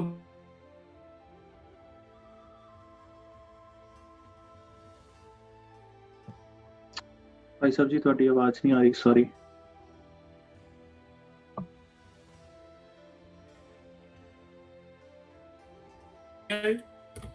ਹਾਂਜੀ ਹੁਣ ਆਈ ਹੈ ਜੀ। ਆ ਰਹੀ ਜੀ? ਹਾਂਜੀ ਹੁਣ ਆ ਗਈ ਹੈ ਜੀ। ਹਾਂਜੀ। ਦਾਤਾ ਦੇ ਦਰ ਬੰਦ ਸੀ ਬੂਹੇ, ਲਿਖਿਆ ਸੀ ਮੁੜ ਜਾ ਤੂੰ। ਕਹਿੰਦੇ ਦਰਵਾਜ਼ਾ ਸੀ ਰੱਬ ਦੇ ਘਰ 'ਚ ਗਿਆ ਨਾ ਜਦੋਂ ਜੋਗੀ, ਉੱਤੇ ਲਿਖਿਆ ਸੀ ਜਾ ਮੁੜ ਜਾ ਵਾਪਸ। ਬੜਾ ਹੈਰਾਨ ਹੋਇਆ। ਮੈਂ ਤਾਂ ਸਾਰੀ ਜ਼ਿੰਦਗੀ ਗਾਲ ਲਈ, ਮੈਂ ਤਾਂ ਘਰ-ਬਾਰ ਛੱਡਤਾ, ਮੈਂ ਤਾਂ ਪਹਾੜਾਂ ਦੀਆਂ ਕੰਦਰਾਂ 'ਚ ਜੀਵਨ ਖਿਚਾ ਲਿਆ, ਚਾਹੀਦਾ ਖਾਧਾ ਨਹੀਂ, ਆ ਕਹਾਰ ਖਾ ਕੇ ਜਾਂ ਉਹ ਖਾ ਕੇ ਕੰਧ ਮੂਲ ਖਾ ਕੇ ਮੈਂ ਗੁਜ਼ਾਰਾ ਕੀਤਾ। ਦਾਤਾ ਦੇ ਦਰ ਬੰਦ ਸੀ ਬੂਹੇ, ਲਿਖਿਆ ਸੀ ਮੁੜ ਜਾ ਤੂੰ। ਫਿਰ ਕਾਇਰ ਕਮੀਨੇ ਹਠੀ ਉਦਾਸੀ, ਨਾ ਬੂਹਾ ਖੜਕਾ ਤੂੰ। ਓਏ ਕਾਇਰ, ਡਰਪੋਕ ਬੰਦੇ, ਓਏ ਕਮੀਨੇ, ਦੇਖੋ ਲਫ਼ਜ਼ ਕਿੰਨੇ ਕਮਾਲ ਦੇ ਵਰਤੇ। ਕਾਇਰ ਕਮੀਨੇ ਹਠੀ ਉਦਾਸੀ, ਨਾ ਬੂਹਾ ਖੜਕਾ ਤੂੰ। ਕਹਿੰਦੇ ਮੇਰਾ ਬੂਹਾ ਨਾ ਖੜਕਾ, ਐਵੇਂ ਮੈਨੂੰ ਡਿਸਟਰਬ ਨਾ ਕਰ। ਜਦੋਂ ਅਸੀਂ ਵੀ ਕਿਸੇ ਨੂੰ ਦਰਕਾਰਨਾ ਹੋਵੇ ਤਾਂ ਇਹੋ ਹੀ ਗੱਲ ਕਿ ਚੱਲ ਚੱਲ ਛੱਡ ਬਾਹਰ ਚੱਲ, ਅਸੀਂ ਸਾਡਾ ਬੂਹਾ ਨਾ ਖੜਕਾਈ ਜਾ। ਕਹਿੰਦਾ ਚੀਕਾਂ ਦਾ ਨਾ ਦਰਦ ਵੰਡਾਇਆ, ਉਹ ਦੀਨ ਬੰਦ ਚਾਹੇ ਮਿਲਣਾ। ਵੀ ਤੂੰ ਹੁਣ ਦੀਨ ਬੰਦ ਨੂੰ ਮਿਲਣਾ ਚਾਹੁੰਦਾ? ਉਹ ਨਾਲ ਦੀਆਂ ਚੀਕਾਂ ਦਾ ਤਾਂ ਤੂੰ ਦਰਦ ਨਾ ਵੰਡਿਆ, ਦੁਨੀਆ ਛੱਡ ਕੇ ਤੁਰ ਗਿਆ। ਤੇ ਜਾ, ਕਹਿੰਦੇ ਜਾ, ਪਹਿਲਾਂ ਦੁਖੀਆਂ ਦੇ ਵਿਹੜੇ, ਫਿਰ ਮੇਰੇ ਵੱਲ ਆ ਤੂੰ। ਕਹਿੰਦੇ ਜੇ ਰੱਬ ਨੂੰ ਮਿਲਣਾ ਤਾਂ ਪਹਿਲਾਂ ਉਹ ਲੁਕਾਈ ਨਾ ਪਿਆਰ ਕਰ। ਰੱਬ ਏਦਾਂ ਨਹੀਂ ਮਿਲਦਾ, ਲੁਕਾਈ ਛੱਡ ਕੇ ਬਹਿ ਜਾ। ਇਹੋ ਹੀ ਗੱਲ ਗੁਰੂ ਸਾਹਿਬ ਕਹਿੰਦੇ ਨੇ, ਗੁਰਮੁਖ ਖੋਜਤ ਭੇ ਉਦਾਸੀ, ਦਰਸ਼ਨ ਕੇ ਤਾਈ ਭੇਖ ਨਿਵਾਸੀ। ਕਹਿੰਦੇ ਮੈਂ ਤਾਂ ਭੇਖ ਇਸੇ ਕਰਕੇ ਧਾਰਿਆ ਸੀ, ਹੈ ਤਾਂ ਮੈਂ ਨਿਵਾਸੀ ਆ ਨਾ। ਫਿਰ ਕਹਿੰਦੇ ਸਾਚ ਵਖਰ ਕੇ ਹਮ ਬੰਜਾਰੇ। ਤੇ ਗੁਰੂ ਸਾਹਿਬ ਸੱਚੇ ਪਾਤਸ਼ਾਹ ਗੁਰੂ ਨਾਨਕ ਸਾਹਿਬ ਜੀ ਕਹਿੰਦੇ ਨੇ, ਵਣਜ ਕਰੋ ਵਣਜਾਰਿਓ, ਵਖਰ ਲਿਓ ਸੰਭਾਲ, ਤੈਸੀ ਵਸਤ ਵਿਸਾਈ ਹੈ, ਜੈਸੀ ਨਿਭੈ ਨਾਲ। ਅੱਗੇ ਸ਼ਾਹ ਸੁਜਾਨ ਹੈ, ਕਿਹੜਾ ਜੀ? ਲੈਸੀ ਵਸਤ ਸੰਭਾਲ। ਅੱਗੇ ਕਹਿੰਦਾ ਸ਼ਾਹ, ਅੱਗੇ ਜਿਹੜਾ ਸ਼ਾਹ ਨਾ ਬੜਾ ਪਰਖਣ ਵਾਲਾ, ਦੇਖ ਲੈਣਾ ਉਹਨੇ ਕਿਹੋ ਜਿਹਾ ਵਪਾਰ ਕੀਤਾ। ਇੱਥੇ ਤਾਂ ਝੂਠ ਬੋਲੇਗਾ, ਧਰਮੀ ਬਣ ਜਾਏਗਾ, ਮੈਨੂੰ ਦਿਖਾ ਲੇਗਾ, ਦੂਜੇ ਨੂੰ ਦਿਖਾ ਲੇਗਾ। ਪਰ ਸੱਚੇ ਪਾਤਸ਼ਾਹ ਜੀ ਕਹਿਣ ਲੱਗੇ ਅੱਗੇ ਨਹੀਂ, ਅੱਗੇ ਤੇ ਇਹ ਭਾਈ ਰੇ, ਰਾਮ ਕਹੋ ਚਿਤ ਲਾਏ, ਚਿਤ ਲਾ ਕੇ ਵਾਹਿਗੁਰੂ ਦੀ ਬੰਦੀ ਕਰ। ਹਰ ਜਸ ਵਖਰ ਲੈ ਚਲੋ, ਸ਼ਹਿਦ ਦੇਖੇ ਪਤਿਆਏ। ਹਰੀ ਦਾ ਨਾਮ ਜੁੜ, ਹਰੀ ਦੇ ਨਾਮ ਵਿੱਚ ਜੁੜ। ਅੱਗੇ ਸ਼ਾਹ ਸੁਜਾਨ ਹੈ, ਉੱਥੇ ਤਾਂ ਬਸਤ ਪਛਾਣੀ ਜਾਂਦੀ ਹੈ। ਉਹ ਬੰਦਗੀ ਕਰ, ਉਹ ਵਪਾਰ ਕਰ। ਸਾਚ ਵਖਰ ਕੇ ਹਮ ਬੰਜਾਰੇ। ਅਸੀਂ ਤਾਂ ਸੱਚ ਵਖਰ ਦੇ ਵਪਾਰੇ ਆ, ਅਸੀਂ ਤਾਂ ਵਪਾਰ ਕਰਦੇ ਆ ਉਹਦੇ ਨਾਮ ਦਾ, ਉਹਦੇ ਵਾਹਿਗੁਰੂ ਦੇ ਨਾਮ ਦਾ। ਗੁਰੂ ਪਾਤਸ਼ਾਹ ਗੁਰੂ ਰਾਮਦਾਸ ਮਹਾਰਾਜ ਨੇ ਇੱਕ ਵਾਰ ਦੇ ਆਪਣੇ ਸੋਹਲੇ ਲਿਖੇ ਹਨ। ਉਹਦੇ ਵਿੱਚ 2 ਲਾਈਨਾਂ ਆਉਂਦੀਆਂ ਨੇ ਜਿਹੜੀਆਂ ਉਹ ਲਿਖਦੇ ਨੇ, ਜਿਸ ਹਰ ਸੇਵਾ ਲਾਏ ਸੋਈ ਜਨ ਲਾਗੇ, ਗੁਰ ਕੈ ਸ਼ਬਦ ਭਰਮ ਕੋ ਭਾਗੇ, ਵਿੱਚੇ ਗ੍ਰਹਿ ਸਦਾ ਰਹੇ ਉਦਾਸੀ, ਜਿਉ ਕਮਲ ਰਹੇ ਬਿਨ ਪਾਣੀ ਹੈ। ਪਾਣੀ ਹੈ, ਪਾਣੀ ਹੈ, ਜਿਵੇਂ ਪਾਣੀ ਤੋਂ ਕਮਲ ਪਾਣੀ ਚ ਰਹਿੰਦਾ, ਉਹਦੀ ਉਦਾਹਰਨ ਦਿੱਤੀ ਹੈ। ਕਿ ਜੋ ਵੀ ਸਾਡਾ ਮਤ ਹੈ, ਅਸੀਂ ਉਦਾਸੀ ਨਹੀਂ ਬਣੇ ਤੇਰੇ ਵਾਂਗੂ, ਘਰ ਬਾਰ ਨਹੀਂ ਛੱਡਿਆ ਸੀ। ਅਸੀਂ ਤਾਂ ਕਮਲ ਵਾਂਗੂ ਪਾਣੀ ਦੇ ਵਿੱਚ ਨਿਰਲੇਪ ਰਹਿ ਕੇ ਇਸ ਨਿਵਾਸ ਵਿੱਚ ਉਦਾਸ ਹਾਂ, ਨਾ ਕਿ ਉਦਾਸ ਵਿੱਚ ਨਿਵਾਸ ਹਾਂ। ਦੇਖੋ ਕਿਆ ਗੁਰੂ ਪਾਤਸ਼ਾਹ ਜੀ ਨੇ ਹੁਣ ਜਿਹੜੀ ਗੱਲ ਕੀਤੀ ਹੈ, ਕਹਿੰਦੇ ਨੇ ਮੈਂ ਨਿਵਾਸੀ ਵੀ ਹਾਂ, ਉਦਾਸੀ ਵੀ ਹਾਂ। ਉਦਾਸੀ ਉਦੋਂ ਆ ਜਦੋਂ ਪਰਮੇਸ਼ਰ 'ਚ ਜੁੜਦਾ, ਨਿਵਾਸੀ ਉਦੋਂ ਆ ਜਦੋਂ ਆਪਣੇ ਪਰਮੇਸ਼ਰ ਦੇ ਪਿਆਰਿਆਂ ਦੇ ਨਾਲ ਜੁੜਦਾ। ਮੇਰਾ ਧਰਮ ਮਤ ਇਹ ਸਿਖਾਉਂਦਾ, ਪਰਿਵਾਰ ਛੱਡ ਕੇ ਭੱਜਣਾ ਨਹੀਂ ਸਿਖਾਉਂਦਾ। ਤੋ ਸਾਹਿਬ ਜੀ ਕਹਿੰਦੇ, ਗੁਰਮੁਖ ਖੋਜਤ ਭੇ ਉਦਾਸੀ, ਦਰਸ਼ਨ ਕੇ ਤਾਈ ਭੇਖ ਨਿਵਾਸੀ। ਸਾਚ ਵਖਰ ਕੇ ਹਮ ਬੰਜਾਰੇ, ਨਾਨਕ ਗੁਰਮੁਖ ਉਤਰਸ ਪਾਰੇ। ਹੁਣ ਸੱਚੇ ਪਾਤਸ਼ਾਹ ਜੀ ਕਹਿੰਦੇ ਵੀ ਨਾਨਕ, ਇਹ ਨਾਨਕ ਜਿਹੜਾ ਮਨੁੱਖ ਗੁਰੂ ਦੇ ਦੱਸੇ ਰਾਹ ਤੇ ਤੁਰਦਾ। ਤੁਸੀਂ ਕਹਿੰਦੇ ਕਿਵੇਂ ਪਾਰ ਲੰਘਾਓਗੇ? ਕਹਿੰਦੇ ਸਵਾਲ ਤਾਂ ਜਵਾਬ ਤਾਂ ਬੜਾ ਵਧੀਆ ਹੈ। ਜਿਹੜਾ ਗੁਰੂ ਦੇ ਦੱਸੇ ਰਾਹ ਤੇ, ਜਿਹਦਾ ਮੂੰਹ ਗੁਰੂ ਵਾਲੇ ਪਾਸੇ ਹੈ, ਗੁਰਮੁਖ ਇਕੱਠੇ ਨੂੰ ਹੁਸ਼ਿਆਰੀ ਨਾਲ, ਜਿਹਦਾ ਮੂੰਹ ਗੁਰੂ ਵਾਲੇ ਪਾਸੇ ਹੈ, ਉਹ ਸੰਸਾਰ ਭਵਜਲ ਤੋਂ ਪਾਰ ਹੋ ਜਾਂਦਾ ਹੈ, ਇਸ ਦੁੱਤਰ ਸਾਗਰ ਤੋਂ ਪਾਰ ਹੋ ਜਾਂਦਾ ਹੈ। ਤੇ ਗੁਰੂ ਪਾਤਸ਼ਾਹ ਨੇ ਇਹੋ ਗੱਲ ਸਾਨੂੰ ਸਮਝਾਈ ਸੀ, ਮੈਂ ਬੱਧੀ ਸੱਚ ਧਰਮਸਾਲ ਹੈ, ਗੁਰਸਿੱਖਾਂ ਲਹਿੰਦਾ ਭਾਲ ਕੇ। ਵੀ ਮੈਂ ਤਾਂ ਸੱਚੀ ਧਰਮਸ਼ਾਲ ਦੀ ਚਲਾਈ ਹੈ, ਗੁਰਸਿੱਖ ਜਿਹੜੇ ਭਾਲਣ ਲਈ ਮੈਂ ਉਦਾਸੀ ਬਣਿਆ। ਤੇ ਉਹਨਾਂ ਗੁਰਸਿੱਖਾਂ ਦੀ ਭਾਲ ਵਿੱਚ ਉਹਨਾਂ ਨੂੰ ਜੀਵਨ ਜਾਂਚ ਦੱਸਣ ਦੇ ਲਈ, ਉਹਨਾਂ ਦੇ ਦਰਸ਼ਨ ਕਰਨ ਦੇ ਲਈ ਮੈਂ ਉਦਾਸੀ ਬਾਣਾ ਪਾ ਕੇ ਇਹ ਥਾਂ ਥਾਂ ਦੇ ਉੱਤੇ ਗਿਆ। ਉਹਨਾਂ ਦੇ ਧਰਮ ਪ੍ਰਚਾਰ ਦੀ ਜਿਹੜੀ ਗੱਲ ਗੁਰੂ ਸਾਹਿਬ ਜੀ ਨੇ ਕੀਤੀ, ਜੋਗੀਆਂ ਦਾ ਜਵਾਬ ਸੀ। ਜਿਹੜੀ ਗੱਲ ਜੋਗੀਆਂ ਨੇ ਕੀਤੀ ਵੀ ਕਿਹੜਾ ਕਾਰਨ ਸੀ ਤੁਸੀਂ ਘਰ ਛੱਡ ਦਿੱਤਾ ਸੀ, ਜੰਗਲਾਂ 'ਚ ਤੁਰਦੇ ਫਿਰਦੇ ਸੀਗੇ।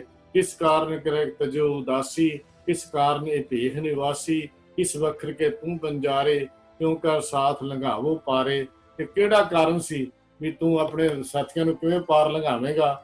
ਇਹ ਗੁਰੂ ਪਾਤਸ਼ਾਹ ਜੀ ਦੇ ਅੱਗੇ ਸਵਾਲ ਕੀਤੇ ਤੇ ਸਤਿਗੁਰੂ ਜੀ ਨੇ ਕਿਹਾ ਸੱਚ ਵਖਰ ਦੇ ਵਪਾਰੀ। ਸਿੱਧਾ ਨੇ ਜਿਹੜੇ ਹਾਟੀ ਬਾਟੀ ਤਿਆਗਨ ਨੂੰ ਕਹਿੰਦੇ ਤੁਸੀਂ ਪਸੰਦ ਨਹੀਂ ਕਰਦੇ ਤਾਂ ਤੁਸੀਂ ਘਰ-ਬਾਰ ਕਿਉਂ ਛੱਡ ਦਿੱਤਾ ਸੀ? ਉਦਾਸੀਆਂ ਵਾਲਾ ਬਾਣਾ ਕਿਉਂ ਧਾਰਨ ਕੀਤਾ? ਤੁਸੀਂ ਕਿਸ ਸੌਦੇ ਦੇ ਵਪਾਰੀ ਹੈ? ਤੁਹਾਡੇ ਜੀਵਨ ਦਾ ਉਦੇਸ਼ ਕੀ ਹੈ? ਗ੍ਰਸਤੀ ਵਿੱਚ ਰਹਿ ਕੇ ਤੁਸੀਂ ਆਪਣੇ ਸੰਗੀ ਸਾਥੀਆਂ ਨੂੰ ਸੰਸਾਰ ਸਾਗਰ ਤੋਂ ਕਿਵੇਂ ਪਾਰ ਕਰ ਸਕਦੇ ਹੋ? ਗੁਰੂ ਬਾਬਾ ਜੀ ਦਾ ਉੱਤਰ ਸੀ ਕਿ ਗੁਰਮੁਖਾਂ ਦੀ ਭਾਲ 'ਚ ਉਦਾਸੀ ਬਣਿਆ। ਅਸੀਂ ਗ੍ਰਸਤੀਆਂ ਵੈਸੇ ਭੇਖ ਨੂੰ ਧਾਰਨ ਕਰਨਾ ਸਾਡਾ ਮੰਤਵ ਕੇਵਲ ਗੁਰਮੁਖਾਂ ਨੂੰ ਲੱਭਣਾ ਤੇ ਉਹਨਾਂ ਦਾ ਦਰਸ਼ਨ ਕਰਨਾ, ਉਹਨਾਂ ਨੂੰ ਜੀਵਨ ਦਾ ਦੱਸਣੀ ਸੀ। ਅਸੀਂ ਕਿਸੇ ਭੇਖ ਨੂੰ ਮਹੱਤਵ ਨਹੀਂ ਦਿੰਦੇ। ਭੇਖੀ ਪ੍ਰਭੂ ਨਾ ਲੱਭਹੀ ਬਿਨ ਸੱਚੀ ਸਿੱਖੰਗ, ਵੀ ਭੇਖਾਂ ਦੇ ਨਾਲ ਪ੍ਰਭੂ ਨਹੀਂ ਮਿਲਦਾ ਜੇ ਗੁਰੂ ਦੀ ਸਿੱਖਿਆ ਤੇ ਨਾ ਚੱਲਿਆ ਜਾਏ। ਸਾਡਾ ਸਿਧਾਂਤ ਹੈ ਕਿ ਅਸੀਂ ਸੱਚ ਦੇ ਵਪਾਰੀ ਹਾਂ। ਇਸ ਸਿੱਖਿਆ ਤੇ ਅਮਲ ਕਰਕੇ ਅਸੀਂ ਸੰਗੀ ਸਾਥੀ ਸਗਲ ਤਰਾਈ ਵਾਲਾ ਸਾਡਾ ਆਦਰਸ਼ ਹੈ ਸੁਤੇ ਆਪਣੇ ਆਪ ਹੀ ਪੂਰਾ ਹੋ ਜਾਂਦਾ।